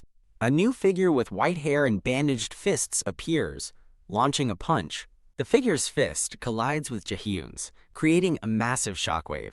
Their hands clash in a powerful grip, halting the attack. The transformed figure's glowing purple eye narrows with determination. Hyeji, now with white hair and empowered, glares fiercely at a shocked Jihyun. With a mighty blow, Hyeji sends Jihyun reeling. Jihyun gasps in pain as the punch lands. Wooju stares in awe, impressed by the pig's power. Jihyun notes that pigs are much more than just fat. A narrator explains that pigs are incredibly muscular, with only 13% body fat. The narration calculates that at 100 kilograms, Hyeji's power would be immense. Jihyun's purple eye glows with focus as she faces her empowered opponent. Now empowered with 50 kilograms of muscle, Hyeji delivers a devastating kick. Jihyun staggers back from the powerful blow. Defeated, Jihyun slumps to the floor before Hyeji. Hyeji cracks her knuckles, menacingly declaring Jihyun's time is up. With a sadistic grin, Hyeji screams that Jihyun is dead. She lunges forward, ready to deliver the final blow. Hyeji's eyes gleam with excitement as she attacks. A split screen shows Hyeji's gleeful attack and Jihyun's determined gaze. Excited with bloody tissues in his nose, Wooju cheers that her fat has become overwhelming strength. Jihyun catches Hyeji's fist as Hyeji furiously tells her to stop calling her a pig. Jihyun's eyes widen, her expression shifting to one of shock, spotting Wooju in the background. She asks why he is there. Huh? Hyeji looks over, confused by the sudden pause. Jihyun forcefully shoves Hyeji away from her. Kya! Hyeji falls backward over a broken table, wondering if she's really that heavy. Jihyun glares at Wooju, demanding to know why he's there, as Hyeji realizes the attack has stopped. In a sudden move, Jihyun leaps backward through the shattered doorway. She lands gracefully on the balcony railing in the pouring rain. Jihyun looks up, her expression calm despite the storm. Hyeji orders Jihyun to get the psycho and fix the door, but Wooju warns that it's too dangerous outside. Jihyun tells the pig she got lucky, prompting Hyeji to shout back her real name. Wooju yells for his sunbae not to jump as she prepares to leap off the building. Jihyun dives from the high-rise, disappearing into the rainy city below. Wooju watches her go, murmuring, "Sunbae," in disbelief. Turning back to Hyeji with a relieved smile, he says he's just glad she's okay. He pulls her into a sudden, blushing embrace. Overwhelmed by emotion, Hyeji begins to sob. Wooju tries to calm her as she cries that she finally did it. He holds her as she begins to transform back, and she looks up in confusion. As she transforms back, an embarrassed Wooju asks her to fix her clothes. Her eyes widen in panicked realization. Kya's scream echoes through the rainy city as she yells at him not to look. A flustered Wooju suggests they go to his house for now, shocking her. Whack! She hits him, asking if he's insane, but he insists it's not what she thinks. Her eyes are wide with shock as she realizes the situation. The scene transitions with a stylized Zodiac cart. From his rainy rooftop apartment, Wooju laments that he can't go on. Ugh, a girl with cat ears collapses on the couch, groaning that she'll die at this rate. She perks up, surprised to see packages by the door. Back outside, Wooju and the newly slender Hyeji stand awkwardly in the rain. The cat-eared girl, Nina, excitedly asks if he got the pig, noting the delicious smell of pork. Hyeji yells in outrage at being called a pig, while Wooju nervously explains it just happened. Nina praises his judgment for capturing a host while grocery shopping. Hyeji angrily demands to know who the smug girl is and why she's in his room, while Wooju promises to explain. Outside, a blonde girl arrives with food containers. She stares in shock as Wooju opens the door, stammering her name, Robin. Robin angrily asks why Hyeji is there, while Hyeji retorts, questioning why Robin brought food. Hyeji realizes the rumors about them living together must be true. Nina watches the confrontation silently from the floor. Nina snatches one of the food containers with a fierce look. Wooju desperately tries to calm the two arguing girls, while Nina struggles to open the container. Later, the four of them sit in the living room as Wooju finishes explaining what happened. Robin asks how many times he has to explain, while Wooju wonders if he should bring out his drawings. Hyeji angrily asks why she's involved and why the others are just going along with it. Suddenly, a glowing pink pig spirit appears behind a startled Hyeji. The spirit tells Pig Hyeji to calm down, which Robin confirms is true, but Hyeji angrily retorts that she's not trusting a pig. Poof Hyeji suddenly transforms into her larger form, Kia. She demands to be turned back, quickly agreeing to trust the pig. Poof. She changes back to her slender form, looking surprised. Rabin asks if the host she saw at school was Min Ji-hyun. Wearing Wooju's hoodie, Hyeji blushes as he confirms Ji-hyun helps at the library. Rabin asks Wooju if he knew his Sunday was so violent and dangerous, but he insists her usual self is nothing like that. He remembers Ji-hyun's kind smile, telling the group she never seemed like that kind of person. Slap! Nina slams her hand on the table. She stands, declaring that Ji-hyun must be the dangerous host of the sheep, Nina says, looking thoughtful. She flashes a confident smile and announces the start of the Shepherd Boy operation. A tarot card depicting the pig is shown. In a flashback to the library, Ji-hyun works quietly at a desk. She looks down, focused on a book. As she crouches to pick up books, Wooju appears before her. She looks up at him, and he remarks that she's exactly as usual. A few hours earlier, the group is gathered in the school nurse's office. Hyeji clenches her fist, annoyed that the thick-skinned girl actually came to school. Nina laughs that she had to, drawn by the tempting scent of pork, which makes Hyeji angry. Rabin asks what they're gonna do and if they're really carrying out the shepherd operation. Nina confirms they are, as Wooju looks on nervously. Wooju nervously suggests trying to talk to her first. Hyeji angrily calls him a naive dummy for his gentle approach. He explains his theory about a potential trigger, while Nina playfully calls him frustrating. Nina shoves Wooju forward, declaring that saving a host is their duty. Smiling brightly, Nina tells him to call when he finds a place. He looks at her purple aura, wondering why she came to school.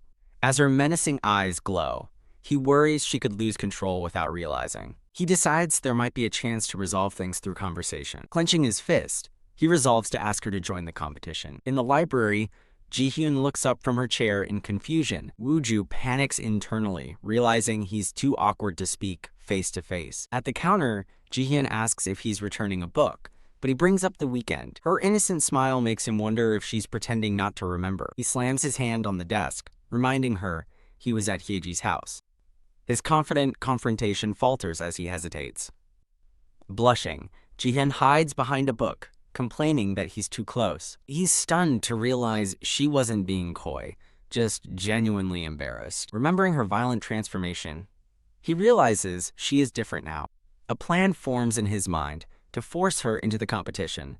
Unable to say it out loud, he apologizes and reaches for her. Grabbing a book, he begins to stammer the registration incantation for the sheep. Ji-hyun's eyes follow his hand, noticing he grabbed the book instead. His hands hover awkwardly, having missed their target completely. He realizes with horror he's accidentally grabbed her chest instead. Ah! He panics, shouting apologies for his clumsy mistake. A flustered Ji-hyun tries to reassure the frantic Wooju that it's okay. Still held against the counter, she shyly tells him to let go. He turns to see other students whispering about the commotion. Mortified, they both quickly agree to continue their discussion another time. Wooju collapses in despair over his spectacular failure. An illustration showcases Do Hyeji in a playful little devil outfit. The scene shifts back to the classroom where students are gathered. Someone calls out Hyeji's name as she stands by the door. Her friends rush over, expressing their relief and asking if she's okay. Blushing, Hyeji nervously lies that she was just a bit sick. Suddenly, footsteps echo as someone runs down the hall. Wooju bursts into the classroom, shouting that he failed his mission. His eyes are wide with panic and desperation.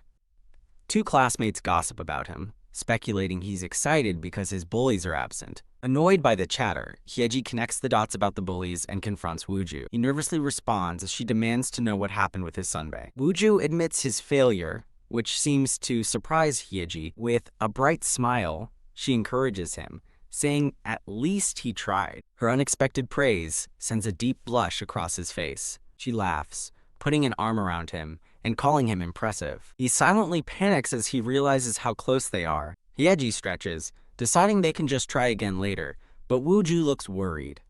She misinterprets his awkwardness, angrily grabbing his collar and calling him a pervert. Caught off guard, he quickly changes the subject by asking about Rabin. Letting go, Hyeji explains that Rabin has a student council meeting and will join them later. In the infirmary, someone exclaims in disbelief. Nina is shocked, asking Wooju if he really tried to force her to participate. Wooju explains to Nina and the school nurse that he thought it would work because she seemed normal. Nina asks why his good approach failed, and Wooju sheepishly admits he made a mistake getting close. Hyeji calls him a typical loser and asks when Baek Rabin is coming. The school nurse announces she has to leave for a staff meeting. Wooju looks at his phone with a sudden realization. He jumps up, declaring there's still hope for the Shepherd Boy operation. The scene shifts as Rabin's student council meeting concludes. As students leave, they complain about the meeting running long. Hyeji waits in the hallway, also noting how long the meeting took. Rabin finally emerges from the meeting room. She checks her phone and sees that it's already 4:56. Worrying whether Wooju succeeded, she decides to hurry to the back of the school. As she walks down the hall, a voice suddenly calls out her name. Ji-hyun steps out, asking if she is indeed Baek Rabin. Startled, Rabin nervously confirms her identity. Rabin panics internally, wondering why her sunbae is here instead of behind the school as planned. Ji-hyun's face is cast in shadow, giving her a menacing look. The two girls stand in the empty hall as Ji-hyun asks for a chat in the library. In the library, Ji-hyun quietly pushes a cart of books. She sits at a desk, focused on reading. Wooju appears before her as she's crouching, and she looks up to ask what he needs. A flashback begins, showing the group gathered in the nurse's office a few hours earlier. Hyeji clenches her fist, annoyed that the thick-skinned girl actually came to school. Nina laughs that Ji-hyun had to, drawn by the tempting scent of pork, which infuriates Hyeji. Rabin asks what they're going to do, and if they're really carrying out the Shepherd operation. Nina confirms they are, as Wooju looks on nervously. Wooju nervously suggests trying to talk to her first. Hyeji leaps up, calling him a naive dummy for his gentle approach. He explains his theory about a potential trigger, while Nina playfully calls him frustrating. Nina shoves a protesting Wooju forward, declaring that saving a host is their duty. Smiling brightly, Nina tells him to call when he finds a place. He sees a vision of Ji-hyun's purple aura, wondering why she came to school so casually. As her menacing eyes glow, he worries she could lose control without realizing it. He decides there might be a chance to resolve things through conversation. Clenching his fist, he resolves to ask her to join the competition before executing the plan. Back in the library, Ji-hyun looks up from her chair in confusion. Wooju panics internally, realizing he's too awkward to speak face-to-face. At the counter, Ji-hyun asks if he's returning a book, but he brings up the weekend. Her innocent smile makes him wonder if she's pretending not to remember. He slams his hand on the desk, reminding her he was at Hyeji's house. His confident confrontation falters as he hesitates. Blushing, Ji-hyun hides behind a book, complaining that he's too close. She admits she's never talked so close to a boy, stunning him with her genuine embarrassment. Remembering her violent transformation, he realizes she is different now. A plan forms in his mind to force her into the competition like before. Unable to speak, Wooju lunges forward, apologizing to a confused Ji-hyun. He grabs a book and begins stammering the sheep's registration incantation. Ji-hyun's eyes follow his hands, noticing he grabbed the book instead. His hands hover awkwardly, having missed their intended target. Wooju screams in apology, panicking over his clumsy mistake. A flustered Ji-hyun tries to reassure the frantic Wooju that it's okay.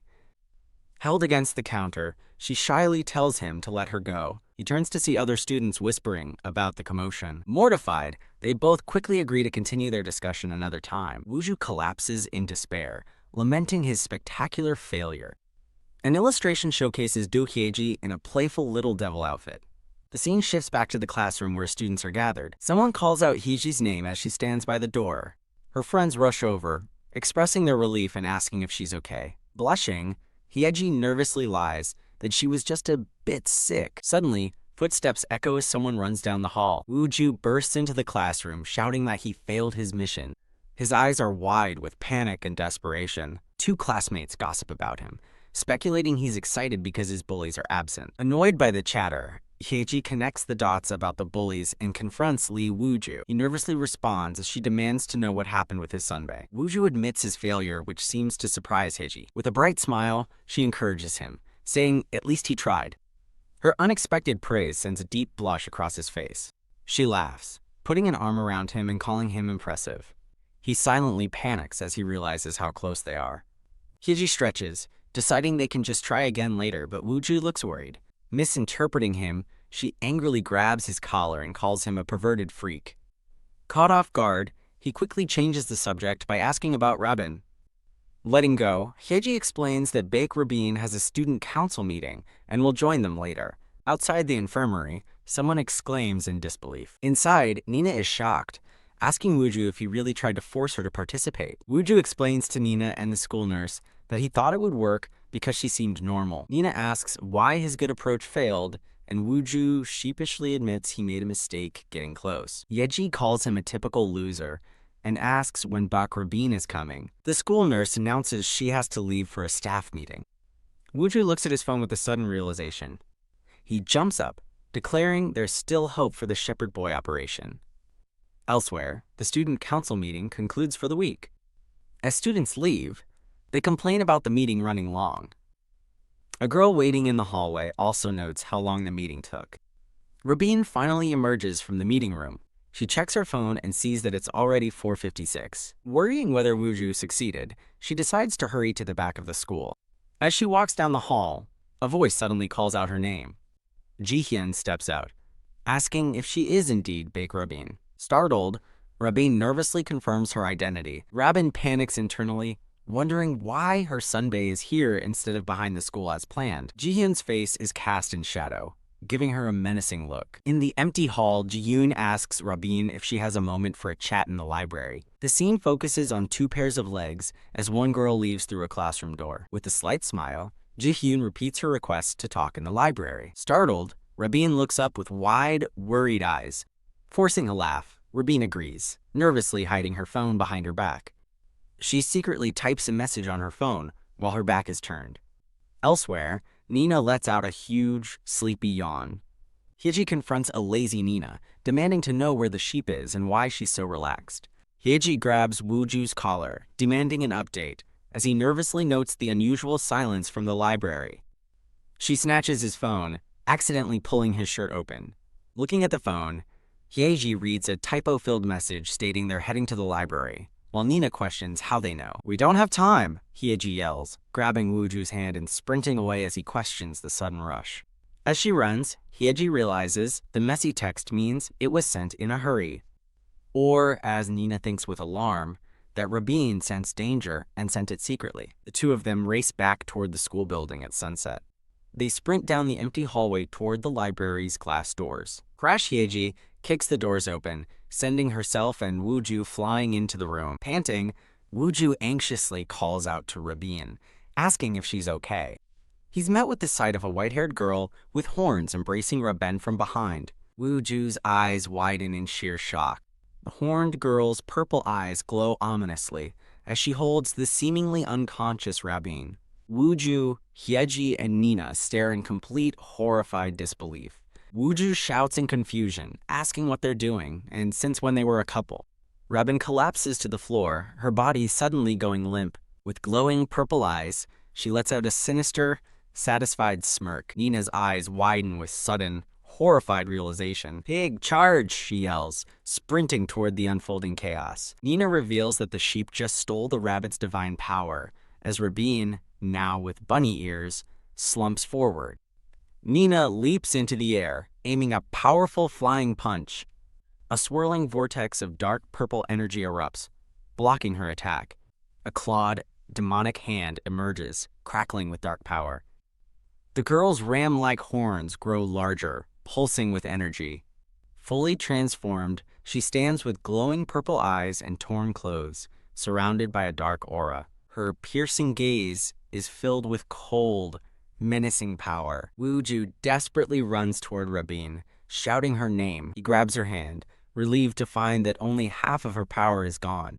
As he helps her up, a weak Robin reassures Wooju that she's okay. Robin looks up in terror at the transformed girl standing before them. Her fearful eye reflects the menacing silhouette of her opponent. The scene flashes back to the empty library from a short while ago. Seated across from Jihyun, Rabin nervously asks what her sunbae needs. Jihyun gets straight to the point, asking what the deal is with Robin's group. But Robin plays dumb. Leaning forward, Jihyun accuses them of being the ones trying to find the culprit behind the school incidents. Robin clenches her fists, defensively asking if that would be a problem for her sunbae. A silent tension fills the empty library as the two girls face each other. With a terrifying smile and glowing purple eyes, Jihyun confesses, "Yes, because I'm the culprit." Rabin is struck with shock, internally screaming at the sudden, unexpected confession. Jihyun reveals she saw Rabin secretly watching her last time.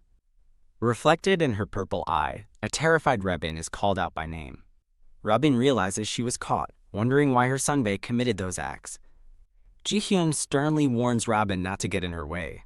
Jihyun questions why Rabin protects Hyeji, showing flashbacks of her life and stating those people are irrelevant to Rabin. With a menacing smile, she suggests punishing troublemakers is for the best. The scene transitions to the sunlit, empty library. Rabin tells her sunbae she's not thinking clearly but agrees explaining will be faster. Rabin explains about the 12 Zodiac tournament, Jihyun's possession, and why they're protecting Hyeji. Jihyun dismisses the tournament as a delusion, while Rabin insists that she, the nurse, and Hyeji are also possessed. Rabin stands, arguing that possession doesn't justify Jihyun's actions. As Jihyun begins to glow, Rabin shouts that the possession is talking. Jihyun turns and walks away from the table. Her purple eyes glow intensely as she stands silently. Rabin chases after her, yelling not to run away. Rabin resolves to use force if necessary. She stops short, her eyes widening in surprise. Jihyun stands with her back to her at the library doors. Transforming, Jihyun taunts her, asking why she would run. Rabin backs away in fear, wondering what is wrong with her. Deciding it's too dangerous, Rabin turns and runs for the exit. A hand reaches out, grabbing for the fleeing Rabin. Jihyun violently throws Rabin across the room. Jihyun holds Rabin from behind, demanding a reason for protecting Hyeji as Rabin finds herself unable to move. Rabin argues that even if the bullies were wrong, this is not the right solution. Jihyun scoffs, asking if she still thinks that after seeing Wooju get bullied. Rabin's eyes widen with shock at the mention of Wooju. She screams that Wooju would never want this. Jihyun slams Rabin down onto a desk. Mocking her, Jihyun grabs Rabin's bunny ears, questioning her closeness to Wooju. Jihyun leans in close, taunting Rabin about her relationship with Wooju. She pins Rabin over a desk, preparing to ask a question. Jihyun asks a stunned Rabin what she thinks about Wooju. She presses further, asking if Rabin has feelings for him. The sun shines through the library window. Pinned down, Rabin insists they are only childhood friends. She cries out, repeating that there is nothing between them. Jihyun suddenly pulls her into a tight embrace, expressing her relief. Holding Rabin close, Jihyun makes a shocking confession. "I like him." Kia, her face flushing, Jihyun giddily declares her love for Wooju. Rabin has a horrified realization. The attacks were all for Wooju. Since Rabin has no feelings for him, Jihyun makes a proposal. Rabin stares up at her, uncertain. Jihyun promises to join the Zodiac tournament if Rabin accepts. When Rabin asks what happens if she refuses, Jihyun grabs her chin and threatens Hyeji and the school nurse. Rabin begs for time to think, feeling utterly trapped. Suddenly, two figures crash through the library window. Gu-hee tackles Wooju as they land on the floor. Rabin watches the unexpected intrusion in shock. Perched on the broken window, Jihyun raises a finger to her lips with a sly smile. With a smirk, Jihyun tells Rabin to think over her proposal. Defeated, Rabin kneels alone on the sunlit library floor. Looking up with worried eyes, Rabin wonders what Jihyun is planning. As sunset nears, Hyeji runs to check on a winded Nina. Hyeji grabs Rabin's collar, demanding to know what she's doing. Wooju checks Rabin's pulse, relieved to find only half her power is gone and her condition is stable. Watching Jihyun shush them from the window, Rabin wonders if that's why her sunbae only took half her power. When Wooju asks for a reason, Rabin weakly suggests her intense resistance might be why.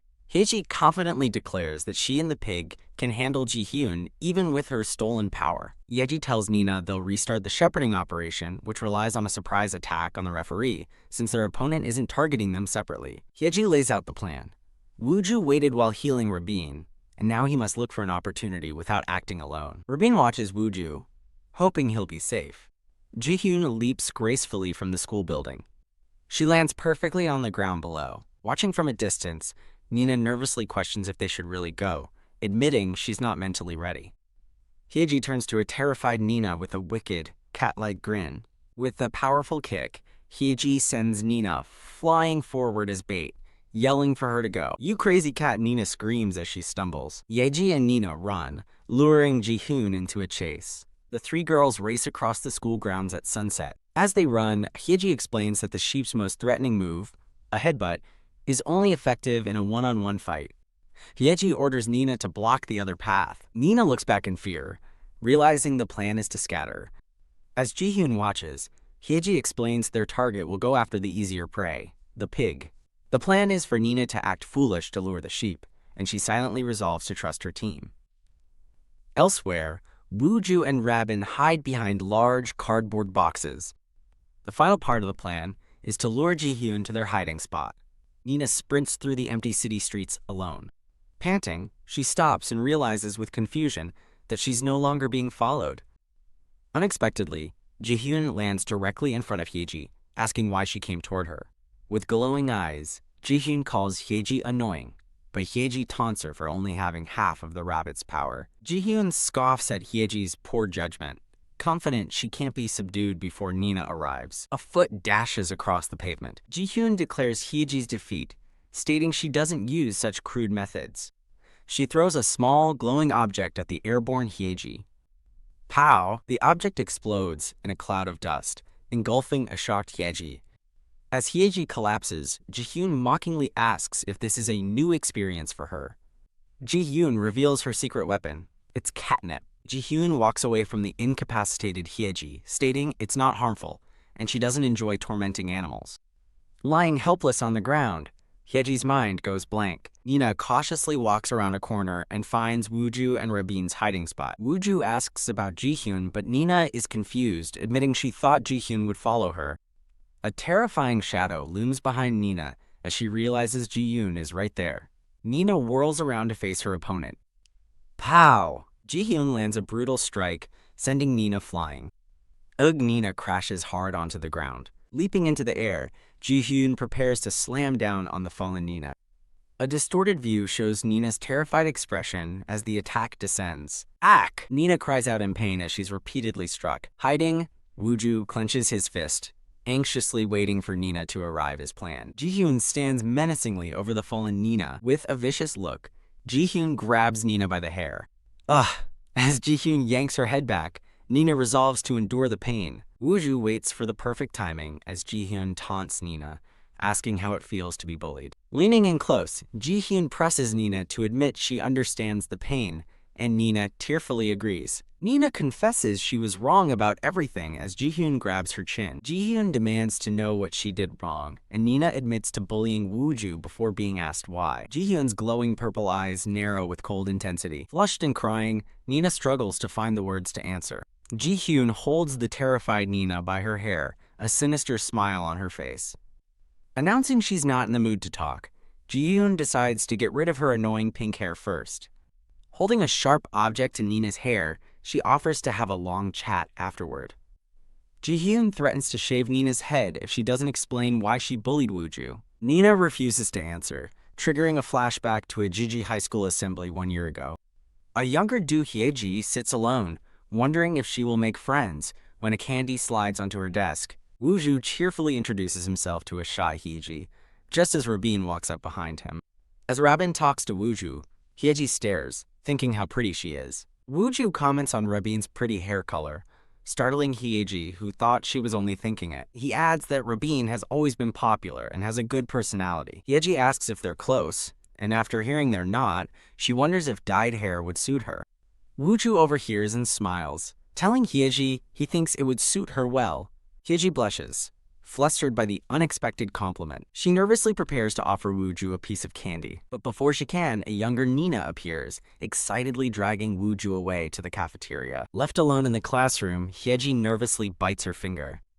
On the first day of the new semester, Wooju feels a tap on his shoulder. He turns to find Nina, who has now dyed her hair pink. Nina explains she always wanted to dye her hair, then awkwardly asks Wooju who he is. Rabin suddenly appears, chiding Wooju for oversleeping and not walking to school with her. Watching them, Nina clenches her fists, determined to make Wooju notice her. Back in the present, Jihyun slaps Nina, demanding she finally answer. The force of the blow sends Nina collapsing to the ground. Defeated, Nina thinks she can't reveal her true motive, especially with Wooju listening nearby. Jihyun looms over Nina, who is now bowing on the ground. Nina bows low, desperately apologizing for messing up. She offers to be beaten more, but Jihyun's glowing eyes show her patience has worn thin. Jihyun declares that this approach isn't working. Deciding it's faster to just beat up the cat and rabbit, she turns back toward her captive. Jihyun grabs Nina's ankle, preparing to move on. Her expression is set with grim determination. As Jihyun thinks of Hyeji and Rabin, a terrified Nina finally breaks, screaming that she'll talk. At the hiding spot, Rabin suddenly tells a surprised Wooju to get ready. As Nina begins to confess, a watching Jihyun wonders what Rabin is planning. Rabin stands up from behind the boxes, boldly declaring she'll do it. She watches the confrontation with a determined gaze. Her sudden movement catches Jihyun's attention, who turns to face her. A cruel, knowing smile spreads across Jihyun's face. Seeing Jihyun distracted by Rabin, Wooju realizes this is his chance to strike. The sheep enters the match. Held tight in a boy's grasp, he leans in close, wondering if the white-haired girl just smiled. A glowing purple yin-yang sigil flashes with immense power. The chapter begins as a pair of determined eyes glare forward. Nina, the girl with cat ears, quietly observes Hyeji and Rabin. Jihyun wakes up in Wooju's arms, disoriented and complaining of a headache as he asks if she's regained her senses. She stares up at him, her face flushed with surprise. Jihyun apologizes for getting too excited, startling Wooju as a ghost appears behind him. She suggests possession caused her to lose her reason. After the situation is explained, Jihyun covers her face and weeps, horrified by what she's done. While Hyeji scolds her, Wooju offers forgiveness. A grateful Jihyun vows to atone by helping however she can. She eagerly grabs Wooju's hands to brainstorm, as someone notes they've just gained an ally. An annoyed Nina vents about how scared she was, but Robin just wants to go home and eat. As a blonde-haired girl runs, a voice from off-screen warns her she will get hurt. A voice calls out Rabina, causing her to stop and turn around. With glowing purple eyes, Jihyun menacingly asks a terrified Robin if she has to keep it. Rabin's expression hardens with resolve. Jihyun walks alone through the quiet neighborhood and into her apartment building. Click. She enters a dark room. Lying on her bed, Jihyun sobs quietly in the darkness. She curls into a ball, weeping uncontrollably. A disturbing, twisted smile forms on her tear-streaked face. Huddled alone, she trembles, thinking, You hugged me. She sits in the middle of a room, its walls completely covered in photos of Wooju. As they walk, Wooju expresses concern for Ji-hyun, but Hyeji smacks him, complaining that her scalp still aches. Wooju defends Ji-hyun, attributing her actions to possession, and looks to Rabin for confirmation, but she remains silent. Startled by Wooju, Rabin quickly stammers that he's right. TSK. Wooju internally fumes that everyone is siding with the madwoman. A brief flash shows Hyeji's shocked face as she falls into someone's arms. In the present, Hyeji blushes deeply, flustered and sweating. Wooju notices her red face and takes her hand, asking if her divine power is low. Hyeji's eyes widen in panic at his sudden touch. Zoom. She abruptly flees, leaving a confused Wooju calling after her. Wooju and Rabin watch her go in stunned silence. Rabin asks Nina what's wrong, noticing her thoughtful, smiling expression. Announcing she has something to do, Nina leaps away, leaving her two friends calling her name in shock. Now, completely alone, Rabin and Wooju stand in bewildered silence. Phew. In a dark alley under a full moon, a figure takes a breath.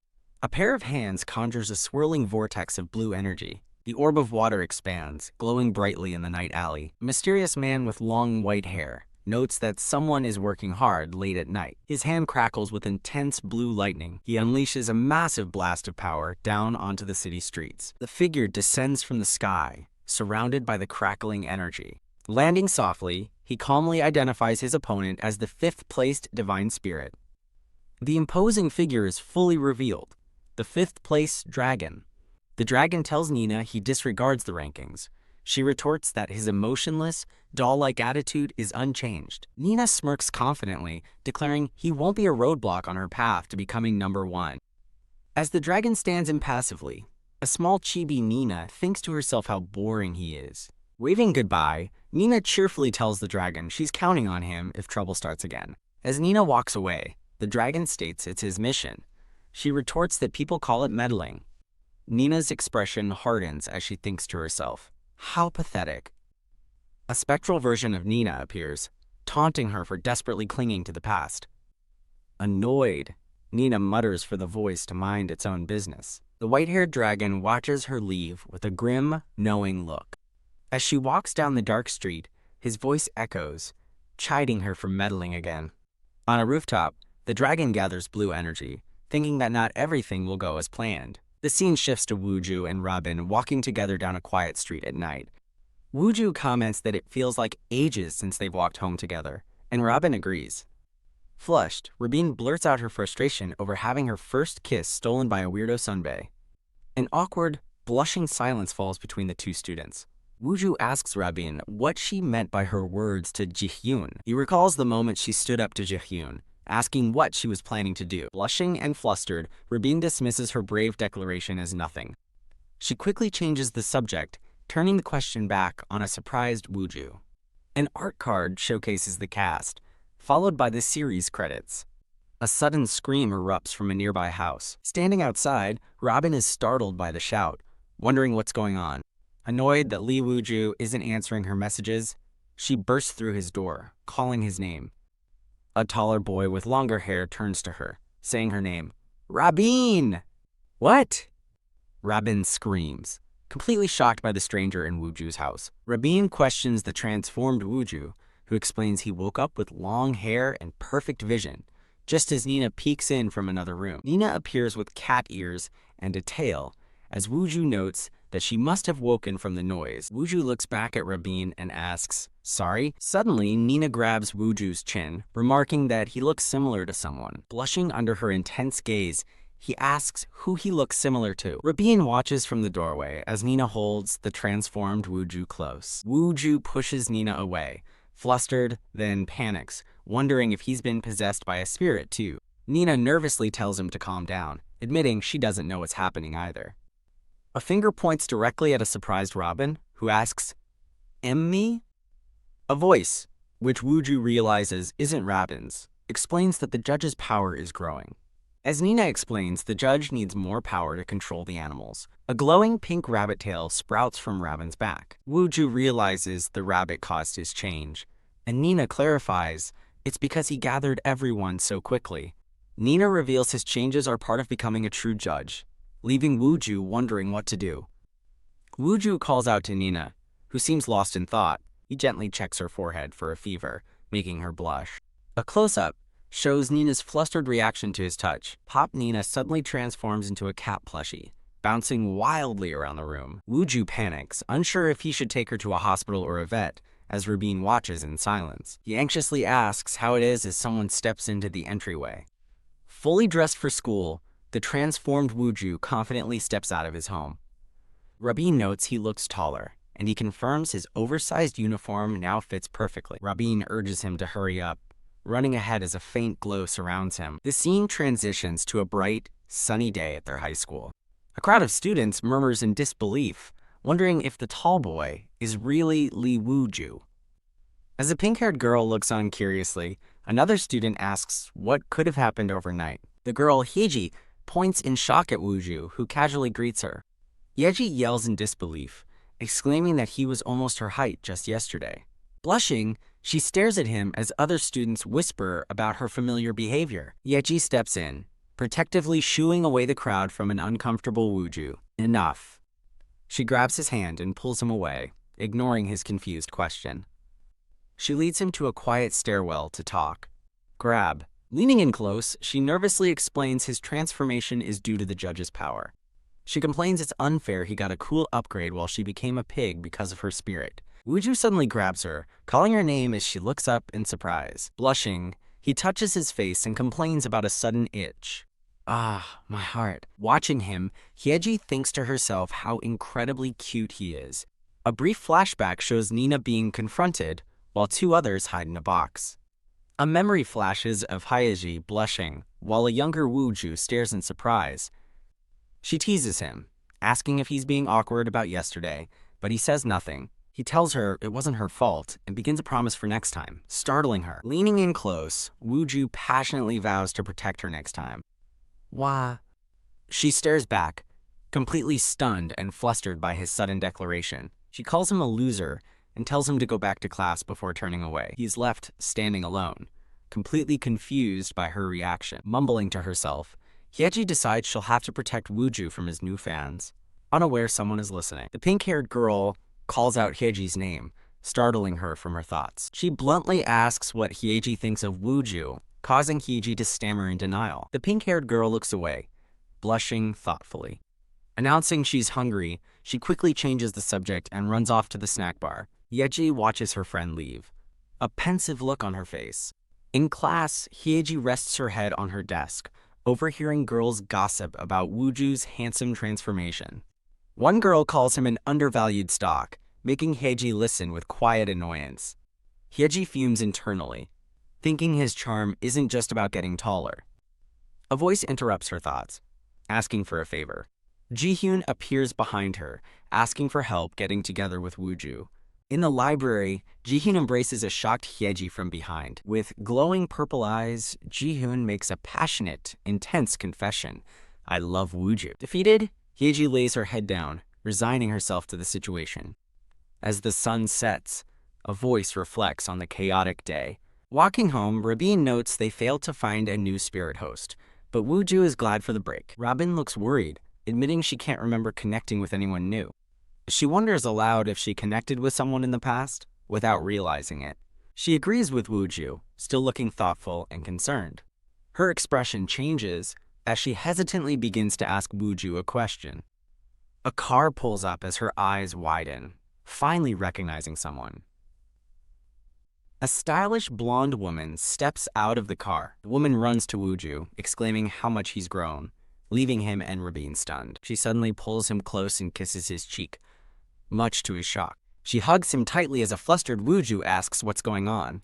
Wooju recognizes her as Woohee Nuna, who smiles and says her little Wooju is all grown up. Rabin stares at the newcomer, her expression one of pure shock. Woohee turns to Rabin and asks if she's Wooju's girlfriend. Rabin realizes with shock that Wooju has an older sister who is also a foreigner. Woohee playfully repeats her question, as Rabin wonders who on earth this woman is. Rabin flusteredly denies being his girlfriend, while Wooju stares at Woohee, lost in thought. Rabin recalls it's been over 10 years as a narrator introduces his sister, Yu Woo-hee, flashing back to a rural town. The narration explains that during his lonely elementary school days, he'd spend vacations in the remote countryside.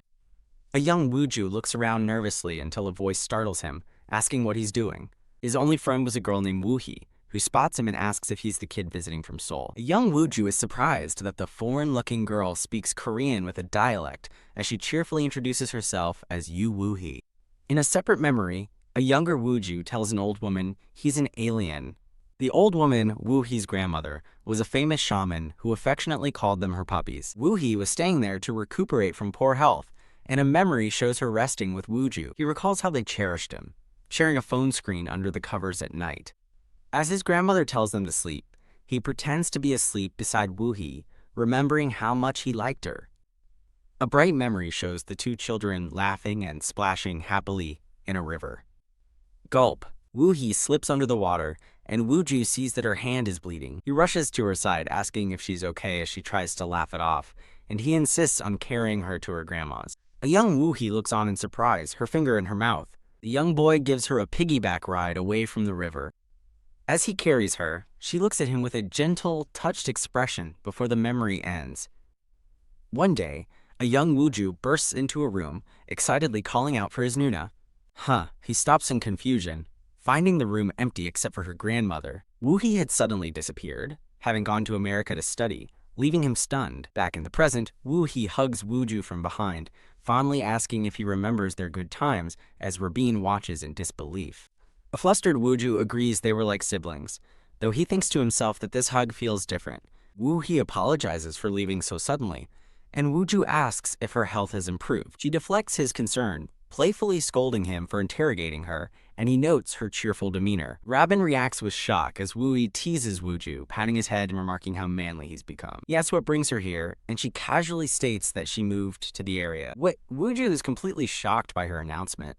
An overhead view shows the three on the street near Wooju's house. As Rabin wonders why she'd move here, Wooju's mom appears, revealing she told Woo-hee about them, and Woo-hee greets her warmly. Wooju's mom and Woo-hee embrace, laughing like old friends.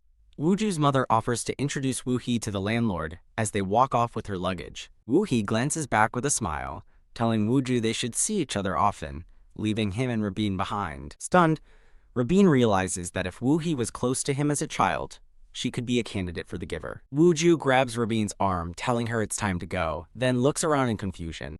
A white phone is tossed onto a desk. In her room, Rabin contemplates before picking up her phone. With a determined look, she makes a call to someone named Baek Rabin. The scene shifts to Rabin in her school uniform, nervously asking when would be a good time. A girl with glasses answers her phone, addressing the caller as senior. A girl lies on her bed as Wooju has a sudden realization about the situation. He recalls Rabbit's words, understanding that his appearance changed because he awakened the judge's power, just as Nina reappears with cat ears and a tail. Wooju asks Nina for news on other divine hosts, but she just stretches and complains about the heat. As he lifts his shirt to wipe his face, Wooju suddenly remembers a potential candidate. Nina stares at his exposed abs, completely flustered and blushing. Wooju asks if a giver could be someone far away, like in America, then calls out to a distracted Nina. Startled, Nina snaps to attention with dizzy eyes, blushing furiously. Pop! She transforms into a plushie and bounces wildly around the room as Wooju asks why she's running around. Wooju grabs the frantic plushie, telling Nina to stop making a mess. She suddenly transforms back into her human form and tackles him, declaring that this won't do. Pinning him to the floor, she looks down at a confused Wooju and calls his name. Leaning over him, Nina asks if it's piled up. Sizzle. Blushing furiously, Nina stares down as Wooju asks what she's talking about.